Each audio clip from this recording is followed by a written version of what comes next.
Hello everyone, welcome to my YouTube channel. आज के इस लेक्चर के अंदर हम पढ़ेंगे बायोम के बारे में। ठीक है, तो जो बायोम है वो क्या होता है? लार्जेस्ट इकोसिस्टम होता है या लार्जर एरिया होता है। क्या होता है बायोम? लार्जेस्ट इकोसिस्टम होता है या लार्जर एरिया होता है। करेक्टरिस्टिक्स अगर हम बात करें बायोम की, किसके करेक्टरिस्टिक की बात करें? बायोम की। तो बायोम जो होता है एवरेज टेम्परेचर को दर्शाता है। क्या दिक्कत दर्शाता है? एवरेज टेम्परेचर है ना। और क्या होता है? रेनफॉल एवरेज होता है, वेजिटेशन एवरेज होती है। तो क्या हो जाएगी? TRV ट्रिक, यानी कि टेम्परेचर, रेनफॉल और वेजिटेशन जो रहती है वो क्या होती है? मतलब एवरेज रहती है। बायोम का अगर निर्माण की अगर बात करें, किसके बायोम के निर्माण की बात करें तो अर्थ का टिल्ट होना। अर्थ अपनी एक्सिस पर टिल्ट होती है। मतलब क्या क्यों होता है बायोम को निर्माण? जो अर्थ है वो क्या होती है? टिल्ट होती है, या अर्थ क्या करती है? अपनी एक्सिस पर टिल्ट है। अर्थ सन के चारों ओर चक्कर लगाती है। क्या होता है? जो अर्थ है वो सन के ओर क्या होता है? चारों ओर चक्कर लगाती है। अर्थ किसके चारों ओर चक्कर लगाती है? सन के चारों ओर लगाती है। जैसे ये वाला हो गया हमारा आर्कटिक एंड अल्पाइन। क्या हो गया? Arctic and alpine. और ये वाला जो है यहाँ पे हो जाता है हमारा कोनिफर। यहाँ पे कौन सा आ जाता है? कोनिफर आ जाता है। ठीक है, फिर बाद के अंदर हमारे यहाँ पे आ जाता है ग्रासलैंड। कौन सा आ जाता है? ग्रासलैंड आ जाता है। फिर इधर आ जाता है हमारा डेजर्ट आ जाता है। कौन सा आ जाता है? डेजर्ट आ जाता है। और यहाँ पे आ जाता है हमारा टेम्परेट। कौन सा आ जाता है? टेम्परेट आ जाता है। फिर बाद के अंदर यहाँ से हमारा बन जाता है ट्रॉपिकल फॉरेस्ट। कौन सा बन जाता है? Tropical forest. ये है हमारा स्नो या रेनफॉल को दर्शा रहा है, यानी कि एनुअल प्रेसिपिटेशन उसको बता रहा है ना। और ये है हमारे टेम्परेचर को दर्शा रहा है। तो सबसे पहले कौन होता है? आर्कटिक और एल्पाइन आ जाती है। फिर बाद के अंदर हमारी कौन सा आ जाती है? कॉनिफर्स आ जाती है। ठीक है, कॉनिफर्स आ जाती है। कॉनिफर के बाद में हमारी कौन आ जाती है? ग्रासलैंड्स आ जाती है। ग्रासलैंड के बाद में कौन सा है? टेम्परेट है। टेम्परेट के बाद में देखो हम ट्रॉपिकल फॉरेस्ट है, फिर डेजर्ट है।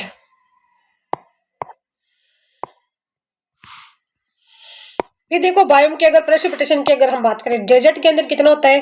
5 से 20 डिग्री होता है। कितना? 5 से 20 डिग्री, यानी कि लेस देन 50 सेंटीमीटर। कितना होता है? स्नो जो रेनफॉल है कितनी होती है? लेस देन 50 सेंटीमीटर होती है। ग्रासलैंड की अगर बात करें, किसकी बात कर रहे हैं? ग्रासलैंड की अगर बात करें तो कितना हो जाता है? 25 डिग्री सेंटीग्रेड। कितना? 25 डिग्री सेंटीग्रेड होता है। डीजी डीजी हो गया। कितना होता है? 0 से 25 डिग्री सेंटीग्रेड। और प्रेसिपिटेशन देखें, हम क्या देखें? प्रेसिपिटेशन देखें तो कितना हो जाता है? 50 से 100 सेंटीमीटर हो जाता है। कितना हो जाता है? 50 से 100 सेंटीमीटर होता है। टेम्परेट की अगर बात करें, किसकी बात कर रहे हैं? टेम्परेट की अगर बात कर रहे हैं तो टेम्परेट में कितना है? 10 से 20 डिग्री होता है। कितना होता है? 10 से 20 डिग्री सेंटीग्रेड होता है।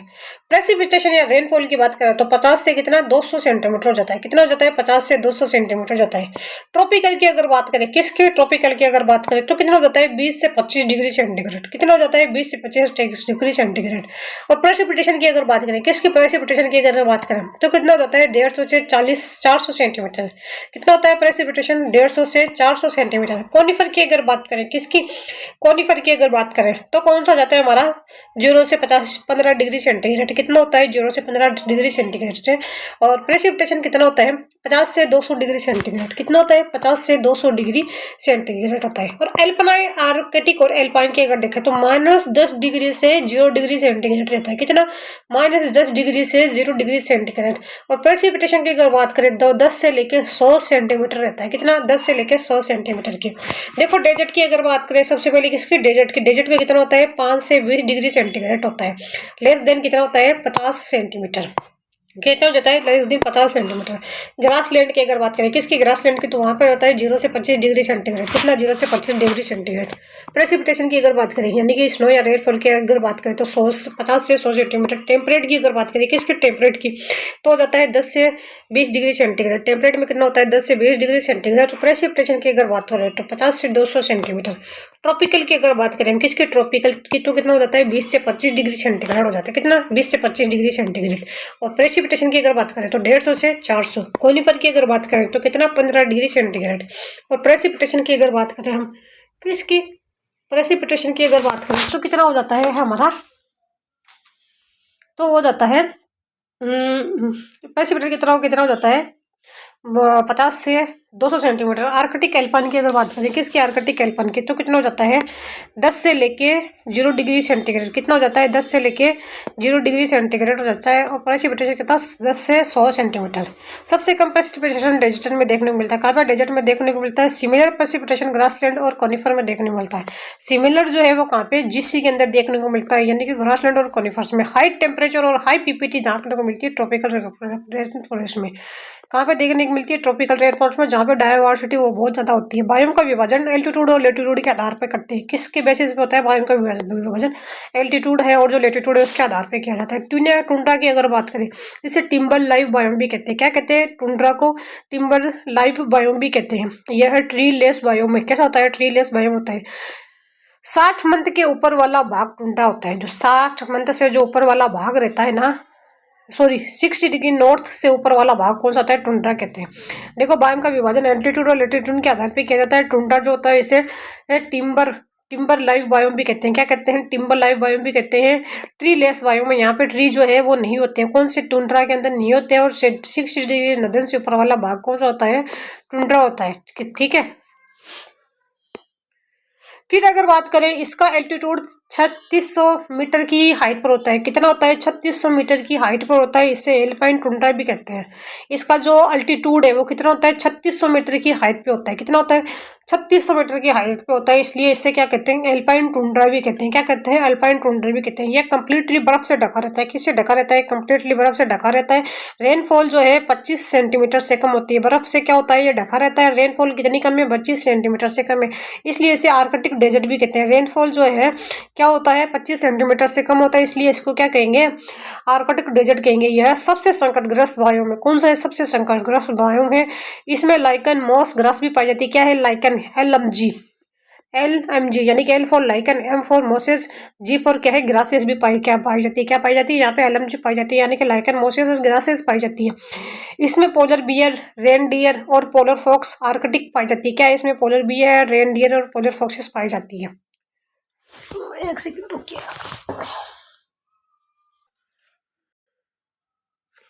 फिर देखें, दूसरा हमारा आ जाता है कौन सा, टाइगा आ जाता है। ठीक है, टाइगरा जो होता है ना, टेम्परेट कोनिफर्स फॉरेस्ट। कौन सा होता है हमारा, टाइगर जो होता है टेम्परेट कोनिफर्स फॉरेस्ट हो जाता है। कौन सा होता है, टाइगर टेम्परेट कोनिफर फॉरेस्ट होते हैं। नॉर्थ वुड वायोम है। ये कौन सा वायोम है, नॉर्थ वुड वायोम है। कौन सा है, टाइगर जो है नॉर्थ वुड वायोम है। यहाँ 60 डिग्री लेटीट्यूड साउथ की ओर रहता है। क्या है, जो 60 डिग्री लेटीट्यूड जो है वो कहाँ पे रहता है, साउथ की ओर रहता है। एल्टीट्यूड जो है 1700 मीटर से 3000 मीटर पे होता है। देखो यहाँ एल्टीट्यूड कितने पे रहता है, 60 डिग्री, जो 60 डिग्री लेटीट्यूड जो है वो कितने पे रहता है, साउथ पे रहता है। 60 डिग्री लेटीट्यूड साउथ की ओर रहता है। एल्टीट्यूड जो रहता है 1700 मीटर से 3000 मीटर होता है। कितना होता है, 1700 से लेके 3000 मीटर तक होता है। रेनफॉल की अगर बात करें, ठीक है, किसकी, रेनफॉल की अगर बात करें तो वो कितनी होती है, 50 से 170 सेंटीमीटर होती है। कितनी होती है रेनफॉल, 50 से लेके 170 सेंटीमीटर होती है। टेम्परेचर की अगर बात करें तो कितनी होती है, 6 से 20 डिग्री सेंटीग्रेड होता है। रेनफॉल कितनी होती है, 50 से लेके 170 सेंटीमीटर होती है। टेम्परेचर की अगर बात करें तो कितना होता है, 6 से 20 डिग्री सेंटीग्रेड होता है। टेम्परेचर कितना होता है, 6 से 20 डिग्री सेंटीग्रेड होता है। इसमें जिम्नोस्पर्म पाए जाते हैं। कौन पाया जाता है इसके अंदर, जो जिम्नोस्पर्म है वो पाया जाता है। कौन पाया जाता है इसमें, जिम्नोस्पर्म पाए जाते हैं। टेम्परेचर कितना होता है, 6 से 20 डिग्री सेंटीग्रेड होता है। रेन कितना होता है, 50 से 170 सेंटीमीटर होता है। रेनफॉल जो है कितनी होती है, 50 से 170 होती है। टेम्परेचर कितना होता है, 620। इसमें जिम्नोस्पर्म पाए जाते हैं। कौन पाए जाते हैं, जो जिम्नोस्पर्म है वो पाए जाते हैं। इसमें पाइन फॉरेस्ट पाया जाता है। कौन पाया जाता है, जो पाइन फॉरेस्ट है वो पाया जाता है। साइकस, पाइनस, देवदार, सिड्रस, खरगोश, हिरण ले जा रहे हैं। इसमें कौन है, पाइन फॉरेस्ट पाया जाता है। जैसे कि कौन सा हो जाता है, साइकस हो जाता है, पाइनस हो जाता है, देवदार हो जाता है, सिड्रस हो जाता है, सेडर हो जाता है। सिड्रस, खरगोश, हिरण, लिजर्ड पाया जाता है। इसमें पाइन फॉरेस्ट पाया जाता है। कौन सा पाया जाता है, पाइन फॉरेस्ट। जैसे कि साइकस हो गया, पाइनस हो गया, देवदार। साइकस पाइनस क्या है, जिम्नोस्पर्म है। और देवदार, सिड्रस, खरगोश और हिरण और लिजर्ड्स पाए जाते हैं। कौन कौन, खरगोश, हिरण, लिजर्ड पाए जाते हैं। टेम्परेट डेसिडुअस फॉरेस्ट की अगर बात करें, कौन सा, टेम्परेट डेसिडुअस फॉरेस्ट की अगर बात करें तो लेटीट्यूड कितना होता है, 40 से 50। कितना होता है लेटीट्यूड, 40 से 50। और अल्टीट्यूड कितना होता है, 1500 से लेकर 2500 तक। कितना होता है, 1500 से लेकर 2500 तक होता है। रेनफॉल कितना होता है, 100 से 200 होता है। रेनफॉल कितना होता है, 100 से 200 होता है। इस एरिया में चौड़ी पत्ती वाले पर्णपाती डेसिडुअस फॉरेस्ट पाए जाते हैं। जो चौड़ी पत्ती वाले जो डेसिडुअस जो फॉरेस्ट है ना, चौड़ी पत्ती वाले, कौन से चौड़ी पत्ती वाले डेसिडुअस फॉरेस्ट पाए जाते हैं। जैसे कि फोना, फ्रॉग एंड सेलामेंडर। फोना अगर देखें हम कौन से, तो फ्रॉग है और सेलामेंडर है। कौन है? फ्रॉग और सेलामेंडर है। तो देखो ट्रॉपिकल रेन फॉरेस्ट की अगर बात करें, किसकी? ट्रॉपिकल रेन फॉरेस्ट की, तो इसकी जो बायोडाइवर्सिटी होती है वो maximum biodiversity. Tropical rain forest की जो मैक्सिमम क्या होती है? बायोडाइवर्सिटी होती है। रेनफॉल कितना होता है? 150 से 400 सेंटीमीटर होता है रेनफॉल। ट्रॉपिकल रेन फॉरेस्ट की जो मैक्सिमम क्या होती है? बायोडाइवर्सिटी होती है। रेनफॉल की अगर बात करें, किसकी रेनफॉल की अगर बात करें, तो कितना होता है? 150 से 400 सेंटीमीटर होता है। हाई रेनफॉल होता है। कितना होता है? हाई रेनफॉल होता है। ये बायोम जो है इक्वेटर के पास पाया जाता है। कहाँ पे पाया जाएगा? जो इक्वेटर है ना, ये बायोम वो कहाँ पाया जाता है? इक्वेटर के पास पाया जाता है। इस बायोम में cuscuta, parasitic plant and lions tree पाया जाते हैं।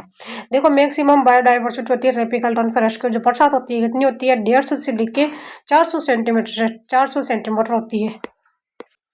यह बायोम इक्वेटर के पास पाया जाता है। इस बायोम में क्या होती है? कस्कुटा है, पैरासिटिक प्लांट्स है और लायंस ट्री पाए जाते हैं। कौन कौन है इस बायोम में? कस्कुटा, पैरासिटिक प्लांट्स और जो लायंस ट्री है वो है पाए जाते हैं। कौन कौन से?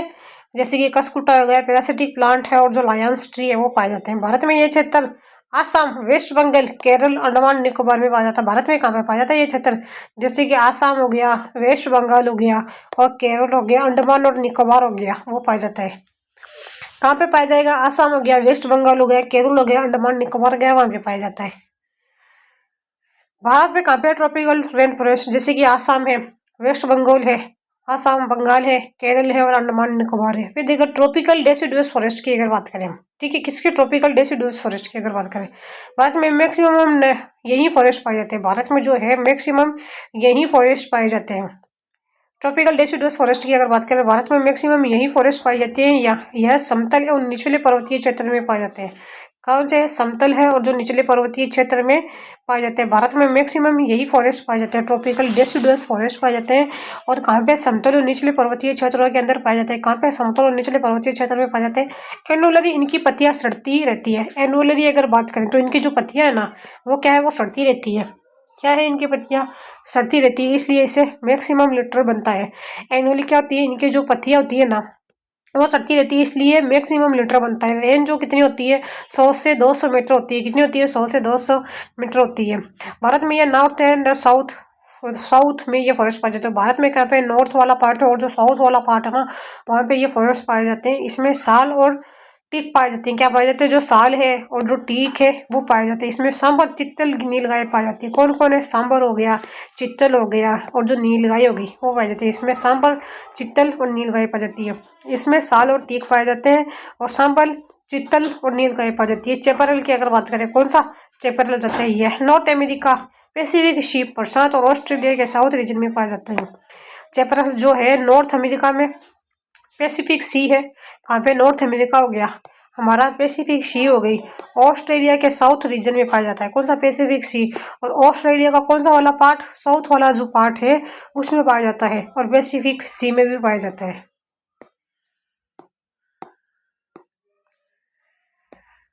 फिर देखो इनमें पाए जाने वाले प्लांट्स फायर एंड ड्रोट के प्रति अत्यधिक प्रतिरोधी होती है। इसमें जो प्लांट्स पाए जाने वाले जो प्लांट्स होते हैं ना, वो फायर हो गया और जो ड्रोट हो गया उसके प्रति क्या होते हैं? अधिक प्रतिरोधी होती है। इसमें पाए जाने वाले प्लांट्स फायर ड्रोट के प्रति क्या होते हैं?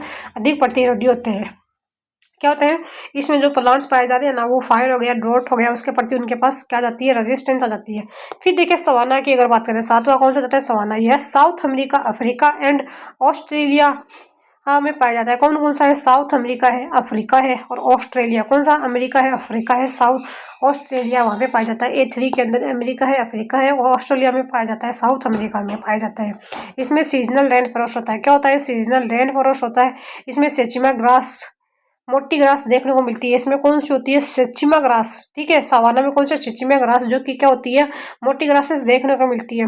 इसमें यूकेलिप्टिस और अकेशिया देखने को मिलता है। क्या देखने को मिलता है? यूकेलिप्टिस है और कौन सा है? अकेशिया है। कौन सा है? यूकेलिप्टिस है, अकेशिया देखने को मिलती है। ऑस्ट्रेलिया में कंगारू पाया जाता है। कौन पाया जाता है? ऑस्ट्रेलिया के अंदर कंगारू पाया जाता है। इसमें जेब्रा, एलिफेंट, बिसन्स पर जंगली भैंसा पाया जाता है। इसमें क्या होता है? जेब्रा हो गया, एलिफेंट हो गया, बिसन्स, जंगली भैंसा जो है पाया जाता है। कौन कौन सा? जेब्रा हो गया, एलिफेंट हो गया, बिसन्स, जंगली भैंसा पाया जाता है। ग्रासलैंड बायोम की अगर बात करें ठीक है। ग्रासलैंड बायोम की अगर बात करें, इन क्षेत्रों में रेनफॉल जो है कितना होता है, 50 से 100 सेंटीमीटर होता है। रेनफॉल जो है कितना होता है, 50 से 100 सेंटीमीटर तो मीटर होते हैं। यहाँ ग्रासलैंड बायोम में पाया जाता है। और कहाँ पे पाया जाता है, जो ग्रासलैंड बायोम है वहाँ पाया जाता है। जैसे कि पेरिस हो गई नॉर्थ अमेरिका के अंदर, पंपा हो गई, कौन सी हो गई, पेरिस हो गई, नॉर्थ अमेरिका के अंदर पंपा हो गई, कहाँ पे साउथ अमेरिका के अंदर स्टेपिस हो गई, कहाँ पे यूरोप और रशिया के अंदर स्टेपिस, कहाँ पे यूरोप है और रशिया है। और वर्ल्ड अगर बात करें तो कौन सा है, साउथ अमेरिका में। वर्ल्ड कौन सा है, साउथ अमेरिका के अंदर है। टसोक की अगर बात करें तो वो कहाँ पे आ जाता है, न्यूजीलैंड के अंदर आ जाता है। टसोक कहाँ पे जाता है, न्यूजीलैंड के अंदर आ जाता है। पंपा कहाँ पे, साउथ अमेरिका के अंदर। स्टेपिस कहाँ पे, यूरोप और रशिया में। स्टेपिस कहाँ है, यूरोप और रशिया के अंदर है। वर्ल्ड की अगर बात करें तो साउथ अमेरिका में, जो टसोक जो है वो कहाँ पे, न्यूजीलैंड के अंदर। फिर देखो डेजर्ट बायोम की अगर बात करें, किसकी, डेजर्ट बायोम की अगर बात करें तो टेम्परेचर कितना होता है यहाँ पे, 5 से 20 डिग्री सेंटीग्रेड होता है। डेजर्ट बायोम जो है वहाँ पे कितना होता है टेम्परेचर, 5 से 20 डिग्री सेंटीग्रेड होता है। डेजर्ट बायोम की अगर बात करें तो टेम्परेचर कितना हो जाएगा, 5 से 20 डिग्री सेंटीग्रेड हो जाएगा। रेनफॉल की अगर बात करें, डेजर्ट बायोम के अंदर टेम्परेचर कितना, 5 से 20 डिग्री सेंटीग्रेड रेनफॉल है जो लो होता है, सबसे कम होता है। लेस दिन कितना होता है, 50 सेंटीमीटर होता है। लेस दिन कितना होता है, 50 सेंटीमीटर होता है। यह इक्वेटर के दोनों ओर पाया जाता है।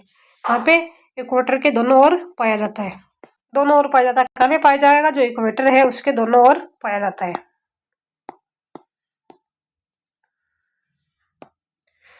मुख्य रूप से जो है झाड़ियां पाई जाती है। कौन पाई जाती है यहाँ पे, मुख्य रूप से कौन पाया जाता है, जो झाड़ियां हैं वो पाई जाती है। कौन पाई जाती है यहाँ पे, मुख्य रूप से झाड़ियां पाई जाती है। जैसे कि थार में कौन सा है, हॉट डेजर्ट। थार जो है हॉट डेजर्ट जो है एशिया के अंदर। गोबी डेजर्ट जो है कौन सा, गोबी डेजर्ट जो है वो कौन आ जाती है, कोल्ड के अंदर। गोबी डेजर्ट कहाँ पे, कोल्ड में। फिर है टिबिलेशन डेजर्ट जो है, टिबिलेशन डेजर्ट जो है कोल्ड के अंदर। कहाँ पे है, टिबिलेशन डेजर्ट कोल्ड के अंदर है। फिर देखो एटाकोमा डेजर्ट जो है कोल्ड के अंदर। कौन सा, एटाकोमा डेजर्ट कहाँ पे जाता है, कोल्ड के अंदर आ जाता है। कहाँ पे जाता है, कोल्ड के अंदर आ जाता है। एटाकोमा डेजर्ट कहाँ पे, कोल्ड के अंदर। थार हॉट डेजर्ट कहाँ पे, एशिया के अंदर। गोबी डेजर्ट कहाँ पे है, कोल्ड के अंदर। और टिबिलेशन भी कहाँ पे है, कोरिया के अंदर। और जो टिमुलेशन कहाँ पे है, कोल्ड के अंदर। एंटार्क्टिका जो है वो भी कहाँ पे है, एंटार्क्टिका डेजर्ट जो है वो भी कहाँ पे है, कोल्ड के अंदर है। फिर देखो कम्युनिटी की अगर बात करें हम, कौन जाता है, कम्युनिटी जाते हैं। कम्युनिटी जो है एनिमल एनिमल स्पीसीज और प्लांट स्पीसीज प्लस माइक्रोबियल जो है, इन सबको मिला करके हम क्या कहते हैं, एनिमल होगी, प्लांट होगी, माइक्रोब्स होगी, इन सबको मिला करके हम क्या बोल देंगे, हम बोल देंगे कम्युनिटी। किसी एरिया में पाई जाने वाली स्पीसीज आपस में मिलकर कम्युनिटी का निर्माण करती है। किसी एरिया में पाई जाने वाली स्पीसीज जो है, यानी कि देखो किसी एरिया में पाई जाने वाली स्पीसीज क्या होती है, आपस में मिलकर कम्युनिटी का निर्माण करती है। कैरेक्टरिस्टिक देखे हम कम्युनिटी के क्या है, गुण देखे, यानी कि कैरेक्टरिस्टिक फीचर्स देखे तो स्पीसीज डाइवर्सिटी कौन सी होती है, इनके अंदर स्पीसीज डाइवर्सिटी देखने को मिलती है।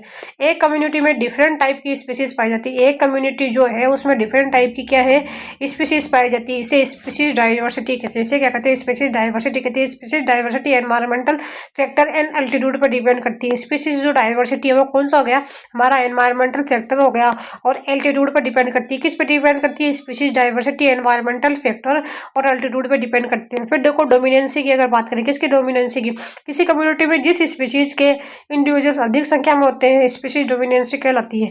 किसी कम्युनिटी में जिस स्पीसीज के इंडिविजुअल अधिक संख्या में होते हैं उसे स्पीसीज डोमिनेंसी कहते हैं। किसी कम्युनिटी में जिस स्पीसीज के इंडिविजुअल अगर ज्यादा होंगे तो उसको हम क्या कहेंगे, स्पीसीज डोमिनेंस कहेंगे।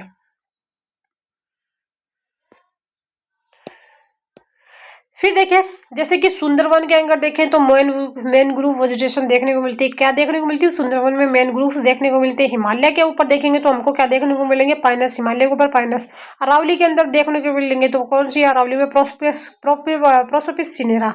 कौन सी है, प्रोसोपिस सिनेरा। कहाँ पे, अरावली के अंदर। देखो स्ट्रेटिफिकेशन अगर बात करें तो सबसे पहले जाती है हमारी ग्रासेज आ जाती है। अगर स्ट्रेटिफिकेशन देखें तो हमारे हर्ब आ जाते हैं, फिर शर्ब आ जाते हैं, फिर ट्री। सबसे पहले GHS टी, घस्ट, घोस्ट हो जाता है। जैसे कि ग्रासेज है, हर्ब है, शर्ब है, ट्री है। कम्युनिटी में ऑर्गेनिज्म की ग्रोथ पैटर्न के आधार पर स्ट्रेटिफिकेशन पाया जाता है। कम्युनिटी में जो है क्या है, कम्युनिटी में ऑर्गेनिज्म की ग्रोथ पैटर्न के आधार पर, कम्युनिटी में क्या है, ऑर्गेनिज्म की ग्रोथ पैटर्न के आधार पर स्ट्रेटिफिकेशन पाया जाता है। क्या है, कम्युनिटी में ऑर्गेनिज्म की ग्रोथ के पैटर्न के आधार पर क्या पाया जाता है, स्ट्रेटिफिकेशन पाया जाता है। एक डेंस फॉरेस्ट में वर्टिकल स्ट्रेटिफिकेशन होता है। जो डेंस फॉरेस्ट होता है ना, कौन सा डेंस फॉरेस्ट जो होता है उसमें क्या होता है, वर्टिकल स्ट्रेटिफिकेशन होता है। डेंस फॉरेस्ट में क्या होता है, वर्टिकल स्ट्रेटिफिकेशन होता है। फिर देखो जो ग्रासेस होता है वो सबसे स्मॉलेस्ट फॉरेस्ट होता है, फिर हर्ब जाते हैं, फिर शर्ब जाते हैं, फिर ट्री जाते हैं, जो सबसे लार्जेस्ट होता है। एक डेंस फॉरेस्ट में क्या होता है, वर्टिकल स्ट्रेटिफिकेशन पाया जाता है। क्या पाया जाता है, वर्टिकल स्ट्रेटिफिकेशन पाया जाता है। फिर देखो बेस्ट स्ट्रेटिफिकेशन की अगर बात करें, किसकी बेस्ट स्ट्रेटिफिकेशन की, तो ट्रॉपिकल रेन फॉरेस्ट में पाया जाता है। बेस्ट स्ट्रेटिफिकेशन कहाँ पे देखने को मिलेगा, जो ट्रॉपिकल रेन फॉरेस्ट है वहाँ पे देखने को मिलेगा। प्लांट में हाइट के लिए कंपटीशन होता है, प्लांट जो है उसमें क्या हाइट के लिए क्या होगा, कंपटीशन होगा। क्या होगा, कंपटीशन होगा। फिर देखो कैनोपी की अगर बात करें, ट्रॉपिकल रेन फॉरेस्ट में लार्ज प्लांट की टॉप कवरिंग कैनोपी रहती है। ट्रॉपिकल रेन फॉरेस्ट के अंदर जो लार्ज प्लांट होता है ना, लार्ज प्लांट, उसकी जो टॉप कवरिंग होती है ना, क्या होती है, जो टॉप कवरिंग होती है उसको हम क्या कहते हैं, कैनोपी कहते हैं। क्या कहेंगे, कैनोपी ही कहेंगे। यह सोलर लाइट के नीचे नहीं आने देती। यह मतलब जो सोलर लाइट होती है ना, कौन सी जो सोलर लाइट होती है उसको नीचे की ओर नहीं आने देती है। ठीक है, क्या नहीं आने देगी, जो सोलर लाइट है उसको नीचे की ओर नहीं आने देती है। फिर देखो की स्टोन स्पीसीज की अगर बात करें, किसकी की स्टोन स्पीसीज की अगर बात करें, कम्युनिटी में पाई जाने वाली वे स्पीसीज जो कम जनसंख्या में पाई जाती है। कौन सी होती है, की स्टोन स्पीसीज, कम्युनिटी में पाई जाने वाली वे स्पीसीज जो कम संख्या में पाई जाती है। क्या होती है, कम्युनिटी स्पीसीज, कम्युनिटी में पाई जाने वाली वे स्पीसीज जो कि क्या हो, कम संख्या में पाई जाती है, परंतु लार्ज कम्युनिटी पर अपना अधिकतम प्रभाव डालती है। परंतु लार्ज कम्युनिटी पर क्या होती है, अपना अधिकतम प्रभाव डालती है, की स्टोन स्पीसीज कहलाती है। देखो की स्टोन स्पीसीज कम्युनिटी की स्ट्रक्चर का निर्धारण करती है। की स्टोन स्पीसीज जो होती है ना, वो क्या करती है, कम्युनिटी की स्ट्रक्चर का निर्धारण करती है। की स्टोन स्पीसीज क्या करती है, कम्युनिटी की स्ट्रक्चर का निर्धारण करती है। ठीक है, जैसे कि फॉरेस्ट जो है वो फॉरेस्ट में कौन है, कीस्टोन लोयन है। डेजर्ट में कौन है, कंगारू। डेजर्ट में कौन है, कंगारू। ट्रॉपिकल रेन फॉरेस्ट में कौन है, फिग है। कौन है, ट्रॉपिकल रेन फॉरेस्ट में फिग है, जैसे कि अंजीर। कीस्टोन स्पीसीज को इकोसिस्टम से रिमूव करने पर इकोलॉजिकल डिस्टर्बेंस हो जाता है। मतलब कीस्टोन को अगर हम इकोसिस्टम से हटा देते तो इकोलॉजी में इकोलॉजिकल इम्बैलेंस हो जाता है। फिर देखो एक्वाटिक सिस्टम, एक्वाटिक इकोसिस्टम देखे, कौन सा एक्वाटिक इकोसिस्टम, जैसे कि सी ऑटर्स है, फिर सी अर्चिन हो जाता है, जैसे कि एक्कन्स और कैल्प फॉरेस्ट। सबसे पहले कौन है, सी ऑटर, जिसके अंदर कौन है, हमारा में सी ऑटर क्या है, एक मेमल्स है। और ये क्या करता है, सी अर्चिन, जो कि क्या है, इकोनोडर्मेटा का मेंबर है ना। देखो सी ऑटर को जो है कीस्टोन स्पीसीज की तरह काम करता है ना। अगर इसको रिमूव कर दे तो जो सी अर्चिन जो है kelp forest class ecological disturb हो जाता है। तो सी अर्चिन जो है उसकी नंबा, मतलब सी अर्चिन जो इकोसिस्टम बनाता है उसको हम कैल्प बोलते हैं। और ये क्लास यानी कि इकोलॉजिकल डिस्टर्ब हो जाता है। इंक्रीज द नंबर, क्योंकि जो ना मतलब ये क्या करता है, सी ऑटर जो है वो सी अर्चिन को क्या करता है, कंट्रोल करता है। लेकिन ये हट गया तो इसकी जो संख्या है वो बढ़ जाती है। कैल्प फॉरेस्ट जो है बन जाता है, जैसे इकोलॉजिकल डिस्टर्बेंस हो जाता है। Increase the number of sea urchin, और जिससे क्या हो जाती है, स्पीशीज डोमिनेंस बढ़ जाती है, यानी कि एक स्पीशीज अपनी अधिकता दिखाने लगती है। फिर देखिए येलो स्टोन पार्क 2011 में येलो स्टोन पार्क 2001 में एक्सपेरिमेंट किया गया। येलो वोल्फ जो है क्या, येलो वोल्फ जो है क्या, की स्टोन स्पीशीज है, जो कि हर्बीवोर की संख्या को नियंत्रण करता है, जिससे प्लांट की संख्या कंट्रोल, प्लांट की संख्या जो है बनी रहती है। अगर हम ग्रे फ्लोट को रिमूव करते तो हर्बी संख्या की जो है ना, हर्बी संख्या, हर्बीवोर की संख्या बहुत ज्यादा हो जाएगी। जो प्लांट है वो भी नष्ट हो जाएंगे पूरी तरीके से, क्योंकि ये पूरे उनको खा जाएंगे। ग्रे वोल्फ को रिमूव कर दे, वो क्या करते हैं, हर्बीवोर को नियंत्रण रखता है, क्योंकि उन पे फीड करता है। फिर देखो अफ्रीकन एलिफेंट से अगर बात करें तो अफ्रीकन एलिफेंट क्या है, एक तरीके की स्टोन स्पीसीज है जो कि ग्रासियस को कंट्रोल करती है। अफ्रीकन एलिफेंट क्या होते हैं, जो कि स्टोन स्पीसीज है, ग्रासियस को कंट्रोल करते हैं। अफ्रीकन एलिफेंट को रिमूव कर दिया जाए तो ग्रास ट्री में कन्वर्ट हो जाएगा। जो ग्रासियस है वो किस में कन्वर्ट हो जाता है, ट्री के अंदर कन्वर्ट हो जाता है। ग्रासियस किस में, ट्री में कन्वर्ट हो जाते हैं। फिर देखिए अम्ब्रेला स्पीसीज, कौन सी जाती है, अम्ब्रेला स्पीसीज। ऐसी स्पीसीज जो कम्युनिटी की दूसरी स्पीसीज का प्रोटेक्शन करती है, अम्ब्रेला स्पीसीज कहलाती है। अम्ब्रेला स्पीसीज क्या होती है, ऐसी स्पीसीज होती है जो कम्युनिटी की दूसरी स्पीसीज का प्रोटेक्शन करती है, अम्ब्रेला स्पीसीज कहलाती है। कैसे होती है, ऐसी स्पीसीज जो कम्युनिटी की दूसरी स्पीसीज को प्रोटेक्ट करने का काम करती है, अम्ब्रेला स्पीसीज कहलाती है। ये बायोडाइवर्सिटी का कंजर्वेशन करती है। क्या करती है, बायोडाइवर्सिटी को कंजर्व करने का काम करती है। जैसे कि टाइगर हो गया, वोल्फ हो गया, बियर हो गया, जिनोसिरस है। कौन कौन है, TW टाइगर, वोल्फ, बियर और रिनोसरस। फिर देखे येलो स्टोन, ये तो देख लिया हमने येलो स्टोन वाला। फिर देखो टाइगर फॉरेस्ट में अदर स्पीसीज का कंजर्वेशन करता है। टाइगर जो है वो क्या करता है, टाइगर फॉरेस्ट में जो अदर स्पीसीज रहती है ना उनका कंजर्वेशन करता है, इसे अम्ब्रेला स्पीसीज कहलाती है। टाइगर क्या करता है, फॉरेस्ट के अंदर जो अदर स्पीसीज है, ठीक है, कौन सी अदर स्पीसीज है, उनको क्या करता है, कंजर्व करने का काम करता है। क्या करता है, कंजर्व करने का काम करता है, ये अम्ब्रेला स्पीसीज कहलाती है। टाइगर देखो टाइगर जो है फॉरेस्ट में अदर स्पीसीज को कंज्यूम करने का काम करता है, ये अम्ब्रेला स्पीसीज कहलाती है। फ्लैगशिप स्पीसीज की अगर बात करें, किसकी फ्लैगशिप स्पीसीज की बात करें, ऐसी सिलेक्टेड स्पीसीज जिसका सोशल रेफरेंस में इम्पोर्टेंस होता है। क्या क्या होती है? ऐसी सिलेक्टेड स्पीसीज जिसका सोशल रेफरेंस में इम्पोर्टेंस होता है। फ्लैग स्पीसीज क्या होती है? ऐसी स्पीसीज होती है। फ्लैगशिप क्या होती है? ऐसी सेलेक्टेड स्पीसीज होती है। क्या होती है? ऐसी सेलेक्टेड स्पीसीज होता है जिनका सोशल रेफरेंस में इंपॉर्टेंस होता है। ये एम्बेसडर या सिम्बायोटिक स्पीसीज होती है। क्या होती है? एम्बेसडर या सिम्बायोटिक स्पीसीज होती है जो बायोडाइवर्सिटी के कंजर्वेशन में हेल्प करती है। देखो फ्लेक्सिव स्पीसीज जो होती है सिलेक्टेड स्पीसीज होती है जिसका सोशल रेफरेंस में इंपॉर्टेंस होता है। क्या होता है? जिसका सोशल रेफरेंस में क्या होता है? रेफरेंस होता है। सोशल रेफरेंस में क्या होता है? जिसका सोशल रेफरेंस में इंपॉर्टेंस होता है। ये एम्बेसडर या सिम्बायोटिक स्पीशीज क्या होती है? एम्बेसडर या सिम्बायोटिक स्पीशीज होती है जो बायोडाइवर्सिटी के कंजर्वेशन में हेल्प करती है। किस में हेल्प करेगी? बायोडाइवर्सिटी का जो कंजर्वेशन है उसमें हेल्प करती है। एग्जाम्पल की अगर बात करें, गिर फॉरेस्ट में कौन है? गुजरात है। गिर फॉरेस्ट कहाँ पे है? गुजरात के अंदर है। यहाँ पे एशियाटिक लोयन है जो कि फ्लैगशिप स्पीशीज की तरह काम करता है, यानी क्या दिखाता है कि ये अगर इसको बचाया नहीं जाएगा तो ये एक्सटिंक्ट हो जाएगा। गिर फॉरेस्ट में कौन है? एशियाटिक लोयन है जो कि फ्लैगशिप स्पीशीज की तरह काम करता है। बंगाल टाइगर आ जाता है। फिर देखो डॉल्फिन आ जाती है, जियांट पांडा एंडेंजर्ड स्पीशीज है। बंगाल टाइगर आ जाता है, डॉल्फिन आ जाता है, जियांट पांडा जो कि क्या होता है? एंडेंजर्ड स्पीशीज होता है। ये इंटरनेशनल फ्लैगशिप स्पीशीज है। जियांट पांडा जो है वो क्या है? इंटरनेशनल स्पीशीज है। जियांट पांडा की इंटरनेशनल फ्लैगशिप स्पीशीज है, ये एंडेंजर्ड है। एशियाटिक एलिफेंट बात करें तो वो क्या है? फ्लैगशिप स्पीशीज की तरह काम करता है। किसकी तरह काम करता है? फ्लैगशिप स्पीशीज की तरह काम करता है। फिर देखिए इंडिकेटर स्पीशीज। ठीक है, इंडिकेटर स्पीशीज क्या होती है? ऐसी स्पीशीज जो किसी इकोसिस्टम के सभी कंडीशन की जानकारी या इन्फॉर्मेशन देती है, यानी कि कोई इकोसिस्टम है उसकी पूरी कंडीशन के बारे में बताती है, इन्फॉर्मेशन देती है, तो इसे हम क्या कहते हैं? इंडिकेटर स्पीशीज कहते हैं। जैसे कि लाइकन हो गई। लाइकन अगर बात करें तो उसमें आ जाती है हमारी पॉल्यूशन इंडिकेटर स्पीशीज। कौन सी आ जाती है? लाइकन क्या है? पॉल्यूशन इंडिकेटर स्पीशीज है। इंडिकेट करता है जो लाइकन क्या है? मतलब पॉल्यूशन इंडिकेटर स्पीशीज है जो कि इंडिकेट करता है एयर पॉल्यूशन के प्रति। देखो एयर पोल्यूशन अगर ज़्यादा होगा तो उसमें ये बता देगा एसओटी की मात्रा ज़्यादा है, लाइकन की ग्रोथ जो है नहीं हो पाएगी। एयर पोल्यूशन हो जाए यानी कि एसओटी की ज़्यादा मात्रा में, तो एयर की जो ग्रोथ है वो नहीं हो पाती, जो सॉरी लाइकन जो है उसकी ग्रोथ नहीं हो पाती है। फिर देखिए एक्वेटिक इकोसिस्टम कौन सा जाता है? एक्वेटिक इकोसिस्टम जो कि हमारा कहाँ पे पाया जाता है? पॉन्ड के अंदर पाया जाता है। एक सेकेंड, चल कैसे नहीं रहा।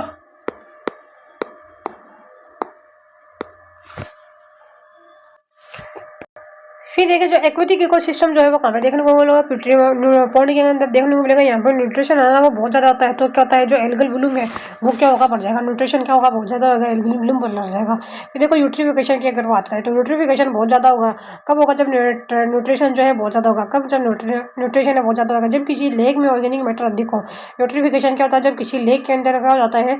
ऑर्गेनिक मैटर है जब बहुत ज़्यादा होता है तो उसे हम क्या कहते हैं? यूट्रिफिकेशन कहते हैं, है ना। और उसमें जो न्यूट्रिशन है वो बहुत ज़्यादा अमाउंट के अंदर होता है। फिर देखो ओलिगोट्रोफिकेशन की अगर बात करें तो ऑर्गेनिक मैटर ये है वो क्या होता है? कम होता है। क्या होता है? ऑर्गेनिक मैटर के अंदर में ऑर्गेनिक मैटर बहुत कम होता है, तो न्यूट्रिशन जो है वो बहुत कम होता है।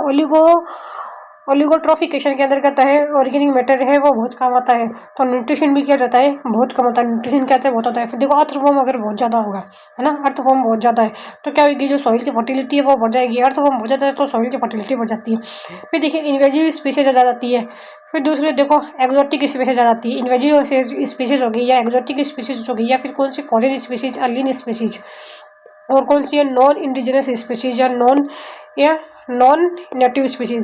देखो इन्वेजिव स्पीसीज को हम क्या कहते हैं? एक्सोटिक स्पीसीज या फॉरेन स्पीसीज या alien species, non indigenous species, non native species, ये सब इसी के नाम है। कौन सी? Exotic, foreign species, non indigenous species, native species. देखो एक्वेटिक वर्ल्ड के अंदर क्या होता है? न्यूट्रिशन बहुत ज़्यादा बढ़ जाता है, तो क्या होता है? एल्गल ब्लूम बढ़ जाता है। फिर देखो यूट्रोफिकेशन के अंदर क्या होता है? न्यूट्रिशन बहुत ज़्यादा होता है, तो मतलब किसी लेक में ऑर्गेनिक मैटर अधिक हो। ओलिगोट्रोफिकेशन के अंदर क्या होता है? और जो ऑर्गेनिक मैटर है वो क्या हो जाता है? बहुत कम हो जाता है, न्यूट्रिशन कम है। फिर देखो ये जो है ऐसी स्पीशीज जो क्या होती है? नॉन नेटिव होती है, तथा ये नेटिव स्पीशीज के लिए हार्मफुल होती है। ऐसी स्पीशीज जो कि क्या होती है? नॉन नेटिव होती है। क्या होती है? नॉन नेटिव होती है। और जो नेटिव स्पीशीज है उसके लिए क्या होती है? हार्मफुल होती है। और नेटिव स्पीशीज के लिए क्या होती है? हार्मफुल होती है। जैसे कि नॉर्थ अमेरिका में वाटर हाइसेंथ पाया जाता है जो कि भारत का क्या है मतलब सॉरी जो वाटर हाइसेंट है वो क्या है एक्वैटिक स्पीसीज जो कि कहाँ से आया, हमारा जो नॉर्थ अमेरिका वहाँ के नेटिव स्पीसीज वहाँ से क्या आ गया भारत में आ गया, तो भारत में ये क्या हुआ नॉन नेटिव हो गया। ठीक है, अब ये क्या है जलकुंभी आइकोनिया, ये क्या है जो वाटर हाइसेंट जलकुंभी आइकोनिया, ये एक्वाटिक इकोसिस्टम को क्या कर देता है, हाइसेंट जो है वो एक्वाटिक इकोसिस्टम के लिए हार्मफुल होता है।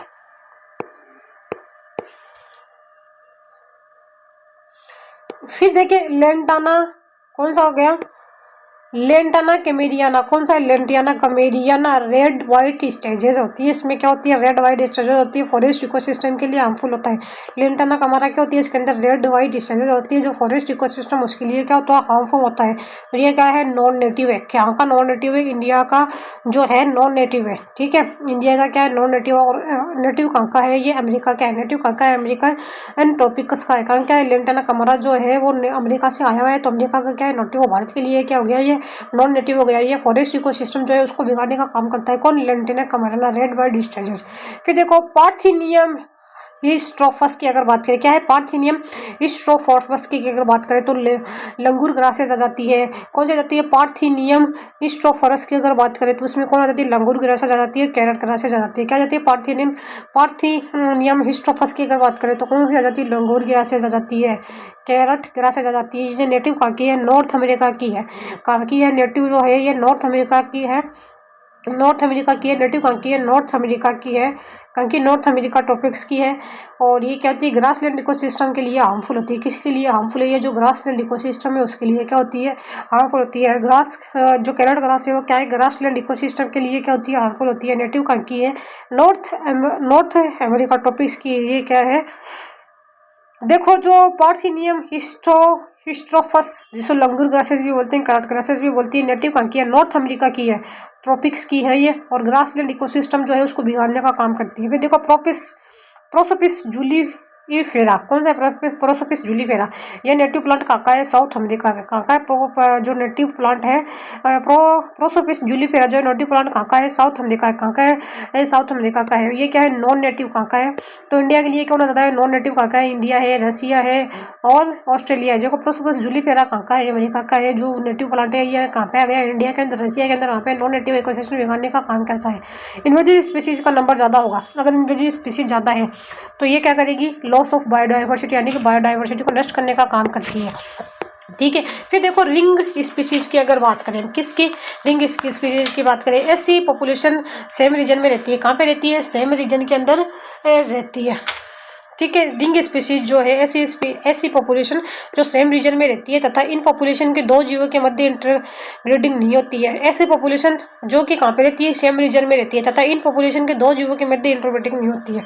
और क्या होता है इनके जो जीवों के मध्य है वो इंटरब्रीडिंग नहीं होती है, ये आपस में जियोग्राफिकल रिंग से जुड़ी रहती है। क्या से जुड़ी रहती है, जो जियोग्राफिकल रिंग है उससे ये जुड़ी हुई रहती है, किससे जुड़ी हुई रहती है, जो जियोग्राफिकल रिंग है उससे जुड़ी हुई रहती है। फिर देखो रॉबर्ट स्टेबिंस की अगर बात करें, किसकी रॉबर्ट स्टेबिंस की अगर बात करें, लंगलेस सिलेंडर क्या होता है लंगलेस सिलेंडर है पर कार्य किया था इंस्टियाना, लंगलेस सिलेंडर जो है लंगलेस सिलेंडर रॉबर्ट जो है उसने लंगलेस सिलेंडर जिसके पास में लंग्स नहीं थे सिलेंडर के पास उस पर कार्य किया। ये कोनिफरस में पाया, कोनिफर जो फॉरेस्ट है उसमें पाया जाता है। देखो रिंग स्पीसीज जो है ऐसी पॉपुलेशन जो सेम रीजन में रहती है, कहाँ पे रहती है सेम रीजन के अंदर रहती है तथा इन पॉपुलेशन के दो जीवों के मध्य इंटरब्रीडिंग नहीं होती है, जो इन पॉपुलेशन के दो जीवों के मध्य जो है इंटरब्रीडिंग नहीं होती है, यानी कि दो ये तथा इन पॉपुलेशन के दो जीवों के मध्य इंटरब्रीडिंग नहीं होती है, ये आपस में जियोग्राफिकल रिंग से कनेक्टेड रहती है। किसके द्वारा कनेक्टेड रहती है, ये आपस में जियोग्राफिकल रिंग से कनेक्टेड रहती है, रिंग स्पीसीज कहते हैं। फिर देखिए आ जाती है सिबलिंग स्पीसीज, कौन सी जाती है सिबलिंग स्पीसीज, इसके बारे में किसने बताया था मेयर ने बताया था। ठीक है, किसने बताया था मेयर ने बताया था। ऐसी स्पीसीज जो मॉर्फोलॉजिकल तो सिमिलर होती है लेकिन जेनेटिकली डिफर होती है तो रिप्रोडक्टिवली आइसोलेट हो जाती है। किसने बताया था सिबलिंग स्पीसीज के बारे में मेयर ने बताया था। ये क्या होती है मॉर्फोलॉजिकल तो सिमिलर होती है लेकिन जेनेटिकली क्या हो जाती है डिफर हो जाती है, तो इससे क्या होता है रिप्रोडक्टिव आइसोलेट हो जाती है। फिनोटाइप सेम होता है लेकिन जीनोटाइप क्या होता है डिफरेंट होता है, फिनोटाइप क्या होता है सेम होता है लेकिन जीनोटाइप क्या होता है डिफरेंट हो जाता है। जैसे ड्रोसोफिला पर्सिमेलिस, कौन सा जाता है ड्रोसोफिला पर्सिमेलिस, ड्रोसोफिला सुडो पेस्कारा, कौन सा जाता है ड्रोसोफिला पर्सिमेलिस और ड्रोसोफिला सुडो सुडोपेस्कारा, ये क्या हो जाती है, दोनों एक तरीके की क्या है, सिबलिंग स्पीशीज है। फिर देखो ट्रू फ्रॉग की अगर बात करें, किसकी ट्रू फ्रॉग की, तो आ जाता है हाइला वर्सिकोलर, कौन सा आता है, hydra versicolor, great tree frog है, ये क्या है, एक तरीके का ग्रेट ट्री फ्रॉग है। Hyla chryso hyla cro chrysoscelis cope's gray tree frog क्या जाता है, hyla chrysoscelis cope's gray tree gray. देखो जो रॉबर्ट स्टीवेंस जो है, जो उन्होंने ऐसे सिलेंडर के ऊपर काम किया था, जो के पास लंग नहीं था, उसका नाम था ईस्टेनिया, जो कि कहाँ पे पाया जा रहा था, अनाकोनिफर फॉरेस्ट के अंदर पाया जाता है। फिर आती है जो सिबलिंग स्पीशीज जो मोर्फोलॉजिकल समान होती है लेकिन जेनेटिकली डिफरेंट आ जाती है, जैसे कि कौन सी आती है, ड्रोसोफिला पर्सिमिलस और ड्रोसोफिला शुडो शुडो ऑप्सकारा, कौन होता है, ड्रोसोफिला पर्सिमिलिस और ड्रोसोफिला शुडो ऑप्सकारा, ये सिबलिंग स्पीशीज है। फिर देखो क्रिटिकल लिंक स्पीशीज की अगर बात करें, कौन सी रहती है क्रिटिकल लिंक स्पीशीज, कम्युनिटी की कुछ स्पीशीज एक दूसरे से क्रिटिकली लिंक रहती है। कम्युनिटी जो होती है ना, उसमें कोई भी कम्युनिटी, उसमें जो कुछ स्पीशीज एक दूसरे से जो होती है ना, वो क्या रहती है, क्रिटिकली लिंक्ड रहती है। क्या रहती है, क्रिटिकली लिंक्ड रहती है, उन्हें क्या कहते हैं, क्रिटिकली लिंक्ड स्पीशीज कहते हैं। फिर देखो माइकोराइजा जो है फंजाई की हायर प्लांट्स की रूट के साथ में रहता है। माइकोराइजा जो है, मतलब माइकोराइजा में क्या होता है, जब फंजाई है वो हायर प्लांट के रूट के साथ में इंटरेक्शन रखता है, तो इसे हम क्या कहते हैं, माइकोराइजा कहते हैं। फिर देखो लाइकन जो है वो किसके साथ में रहता है, एल्गी और फंजाई के साथ में रहता है। किसके साथ में, एल्गी और फंजाई के साथ में। यक्का आ जाता है इसके अंदर, पुरोनोबामोथ, यक्का के अंदर कौन आ जाता है, पुरोनोबामोथ आ जाता है। फिर देखो इकोटोन एंड एज इफेक्ट की बात करें, किसकी, इकोटोन हो जाता है, और एज इफेक्ट की अगर बात करें, दो कम्युनिटी के मध्य का ट्रांजिशन जोन इकोटोन कहलाता है। दो कम्युनिटी जो रहती है उसके मध्य का जो ट्रांजिशन जोन रहता है, कौन, दो कम्युनिटी के मध्य का ट्रांजिशन जोन क्या कहलाता है, इकोटोन कहलाता है। यह सर्वाधिक बायोडाइवर्सिटी पाई जाती है। दो कम्युनिटी के मध्य का जो ट्रांजिशन जोन है उसे क्या कहते हैं, इकोटोन कहते हैं। और इकोटोन यहाँ पे क्या होता है, जो सर्वाधिक जो है बायोडाइवर्सिटी कहलाती है। क्या होता है, दो कम्युनिटी के मध्य का जो ट्रांजिशन वाला जोन होता है उसको क्या कहते हैं, इकोटोन कहते हैं। यहाँ पर सर्वाधिक बायोडाइवर्सिटी पाई जाती है। यहाँ स्पीशीज रिचनेस देखने को मिलती है। क्या देखने को मिलेगी, स्पीशीज रिचनेस है जो देखने को मिलती है। क्या देखने को मिलेगी, स्पीशीज रिचनेस देखने को मिलेगी। जैसे कि ये आ जाती है कम्युनिटी ए, ये आ जाती है हमारी कम्युनिटी बी। इन दोनों का जो बीच वाला जोन है, तो यहाँ पे एक दूसरे को ये इंटरेक्ट कर रहे हैं, तो इसको हम क्या कहते हैं, ट्रांजिशन जोन बोल देते हैं, इकोटोन बोल देते हैं, या फिर क्या कहते हैं, एज इफेक्ट बोलते हैं, या इकोटोन बोल देते हैं। ठीक है, ओवरलैपिंग जोन होता है बायोडाइवर्सिटी रिच एरिया होता है जहाँ पे स्पीशीज रिच होती है। क्या होता है, इकोटोन ओवरलैपिंग जोन होता है, बायोडाइवर्सिटी रिच एरिया होता है जहाँ पे स्पीशीज क्या होती है, रिच होती है। फिर देखो एस्चुरी की अगर बात करें, गुड एग्जांपल है किसका, इकोटोन का और एज इफेक्ट है। एस्चुरी क्या होता है, गुड एग्जांपल होता है किसका, इकोटोन का और एज इफेक्ट का।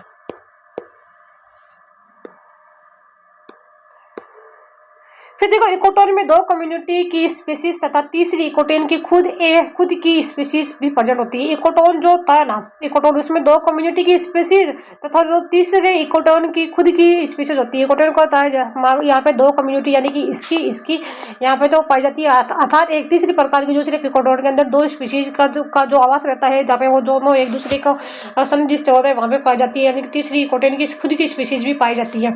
इकोटोन में नेबरिंग कम्युनिटी की तुलना में अधिक बायोडाइवर्सिटी पाई जाती है। इकोटोन जो होता है ना, उसमें जो नेबरिंग कम्युनिटी होती है उसकी तुलना में क्या होती है, बायोडाइवर्सिटी अधिक पाई जाती है। दो कम्युनिटी के ओवरलैप मार्जिन पर बायोडाइवर्सिटी मैक्सिमम होती है। जो दो कम्युनिटी का जो ओवरलैप मार्जिन पर जो मार्जिन जो होता है ना, वहाँ पर जो बायोडाइवर्सिटी होती है वो बहुत ज़्यादा होती है। इसे कोर इफेक्ट कहते हैं। क्या कहते हैं, कोर इफेक्ट कहते हैं, या इसे एज इफेक्ट भी कहते हैं। क्या कहते हैं, कोर इफेक्ट भी कहते हैं इसको, ये इसी को क्या कहते हैं, एज इफेक्ट भी कहते हैं। एज पर प्रेजेंट स्पीशीज, जो एज जो होता है ना उस पर जो प्रेजेंट स्पीशीज होती है उसको क्या कहते हैं, हम क्या कहते हैं, एज स्पीशीज बोलते हैं। क्या कहते हैं, एज स्पीशीज बोलते हैं। फिर देखो फिजियोनोमी की अगर बात करें, किसकी फिजियोनोमी की बात करें, किसी कम्युनिटी के बाह्य प्रदर्शन या दिखावों के फिजियोनोमी कहते हैं। जो किसी कोई भी कम्युनिटी है उसका जो बाह्य प्रदर्शन है या जो मतलब वो दिखावा जो करती है उसको हम क्या कहते हैं, फिजियोनोमी कहते हैं। क्या कहते हैं, फिजियोनोमी कहते हैं। फिर बाद में आ जाता है हमारा इकोटोन। इकोटोन क्या होता है, इको स्पीशीज को इको टाइप कहते हैं। इको स्पीशीज जो रहती है ना, कौन सी इको टाइप की अगर बात करें तो इको स्पीशीज को क्या कहते हैं, इको टाइप कहते हैं। इको स्पीशीज को क्या कहते हैं, इको टाइप कहते हैं।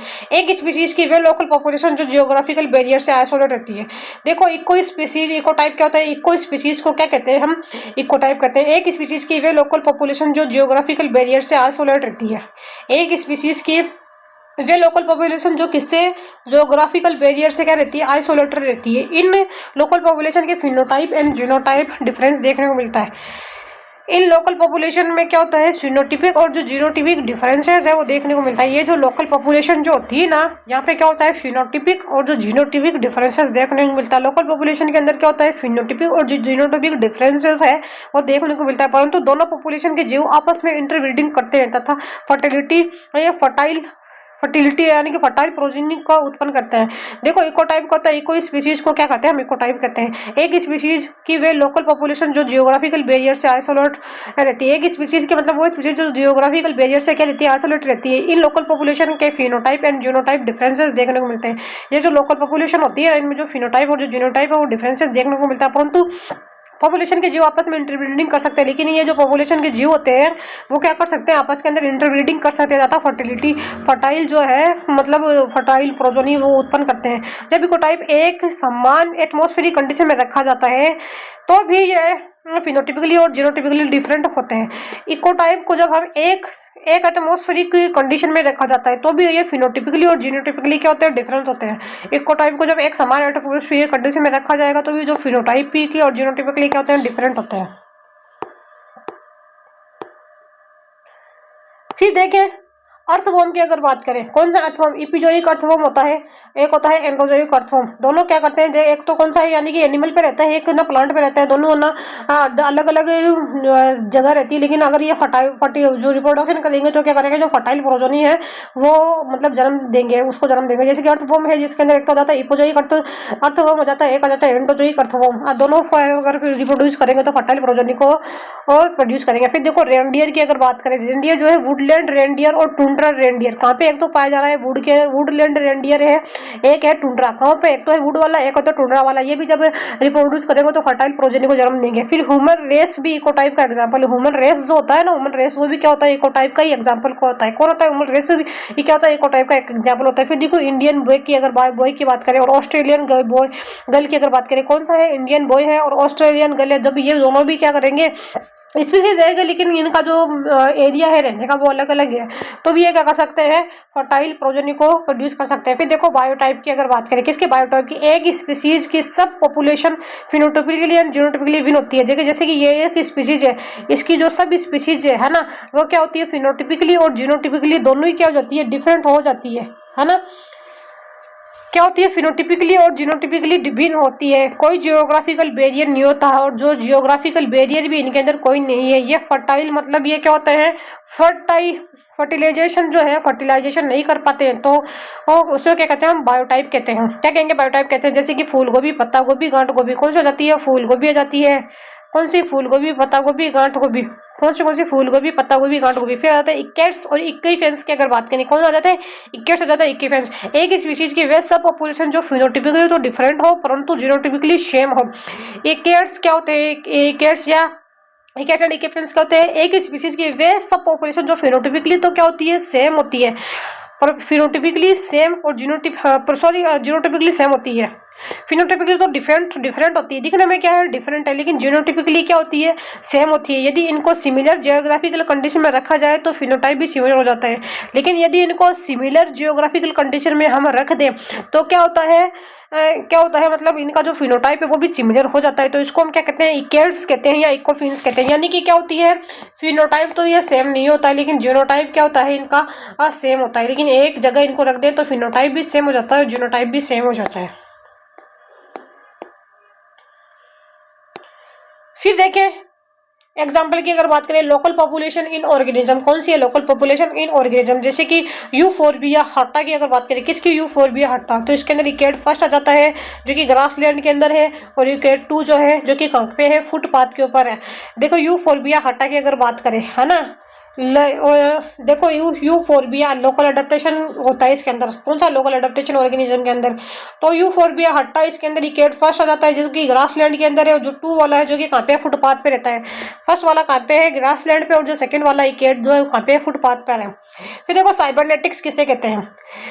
इकोसिस्टम के होम्योस्टासिस की स्टडी को क्या कहते हैं? साइबरनेटिक्स कहते हैं। इकोसिस्टम की अगर होम्योस्टासिस की अगर हम स्टडी करते हैं, किसकी? इकोसिस्टम की होम्योस्टासिस की अगर स्टडी करते हैं तो इसको क्या कहते हैं? साइबरनेटिक्स कहते हैं। इकोलॉजिकल निश जो होता है ना, उसमें क्या होता है? स्मॉल स्पेस होता है। ठीक है, इकोलॉजिकल निश में क्या होता है? स्मॉल स्पेस होता है। और जो हैबिटाट जो होता है, क्या होता है? हैबिटाट जो होता है उसमें क्या होता है? लार्ज स्पेस होता है। इकोलॉजिकल निश में क्या होता है? स्मॉल स्पेस होता है। जो हैबिटाट होता है उसमें लार्ज स्पेस होता है। यहाँ एक स्पीसीज के ऑर्गेनिज्म फिजिकली रूप से रहते हैं। यहाँ एक स्पीसीज के जो ऑर्गेनिज्म है वो क्या रहते हैं? फिजिकली रूप से रहते हैं। कैसे रहते हैं? यहाँ एक स्पीसीज के ऑर्गेनिज्म कैसे रहते हैं? फिजिकली रूप से रहते हैं। हैबिटाट कहलाता है। यहाँ एक स्पीसीज के ऑर्गेनिज्म फिजिकली रूप से रहते हैं तो उसे क्या कहते हैं? हैबिटाट कहते हैं। ऑर्गेनिज्म द्वारा कवर किया गया वह एरिया फिजिकल स्पेस या स्पेस जो कि अपनी घास आसपास उपस्थित बायोटिक और अबायोटिक फैक्टर के द्वारा प्रभावित होता है, हैबिटाट कहलाता है। देखो, इकोलॉजिकल निश और हैबिटाट जो होता है ना, क्या होता है? लार्ज स्पेस होता है। और जो इकोलॉजिकल निश होता है वो कहता है स्मॉल स्पेस होता है। जहाँ एक स्पीसीज के ऑर्गेनिज्म फिजिकली रूप से रहते हैं, जहाँ क्या होता है? एक स्पीसीज के जो ऑर्गेनिज्म है वो कैसे रहते हैं? फिजिकली रूप से रहते हैं। उसे क्या कहते हैं? हम हैबिटाट कहते हैं। ऑर्गेनिज्म द्वारा कवर किया गया वह एरिया फिजिकल एरिया स्पेस है। ऑर्गेनिज्म द्वारा मतलब कवर किया वह एरिया या फिजिकल एरिया स्पेस है जो कि अपने आसपास उपस्थित बायोटिक अबायोटिक फैक्टर के द्वारा प्रभावित होता है। क्या होता है? जो अपने आसपास किससे अफेक्ट हो जाता है? बायोटिक फैक्टर और अबायोटिक फैक्टर के द्वारा प्रभावित होता है, उसे हम क्या कहते हैं? हैबिटाट कहते हैं। फिर देखो, इकोलॉजिकल निश की अगर बात करें, किसकी? इकोलॉजिकल निश की अगर बात करें, यह सेप्टियल निश की बात करें। किसकी? सेप्टियल निश की बात करें तो ग्रीनलैंड के अकॉर्डिंग एक स्पीसीज के ऑर्गेनिज्म जो एक विशेष एनवायरमेंट कंडीशन में रहते हैं। ग्रीनलैंड ने क्या बोला? ग्रीनलैंड जो है उनके अकॉर्डिंग एक स्पीसीज के जो ऑर्गेनिज्म है, क्या है?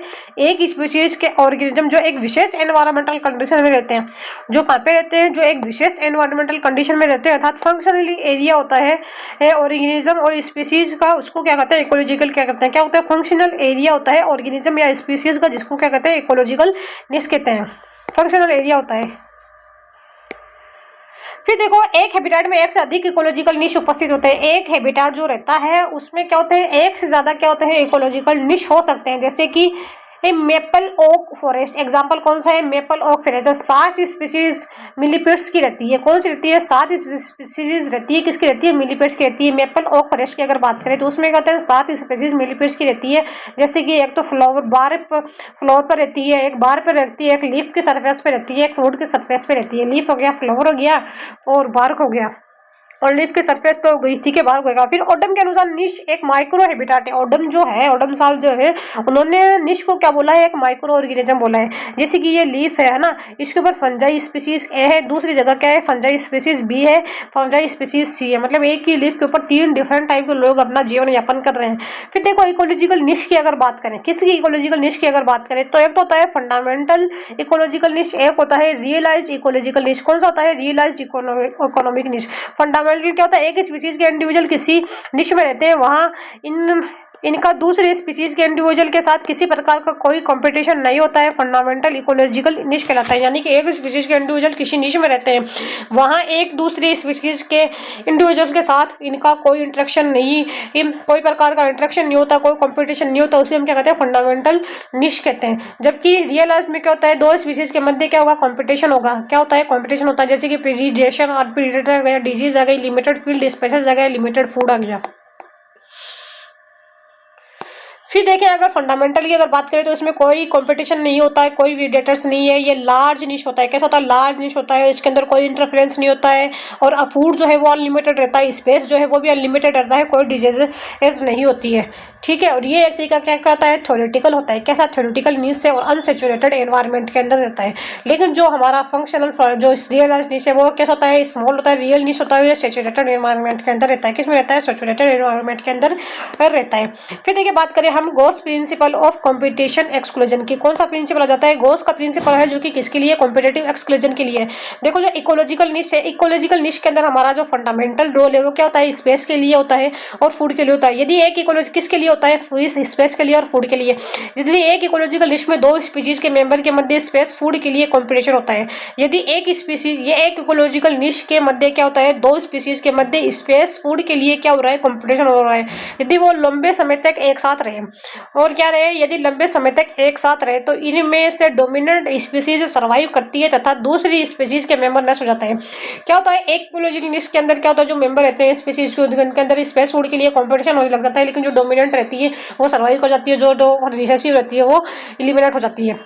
फिर देखो एक्सपेरिमेंट इन्होंने किया था पैरामीशियम ओरेलिया और पैरामीशियम कोडेटम पर किया था। किस पे किया था, पैरामीशियम ओडेटम और पैरामीशियम ओरेली पे किया था।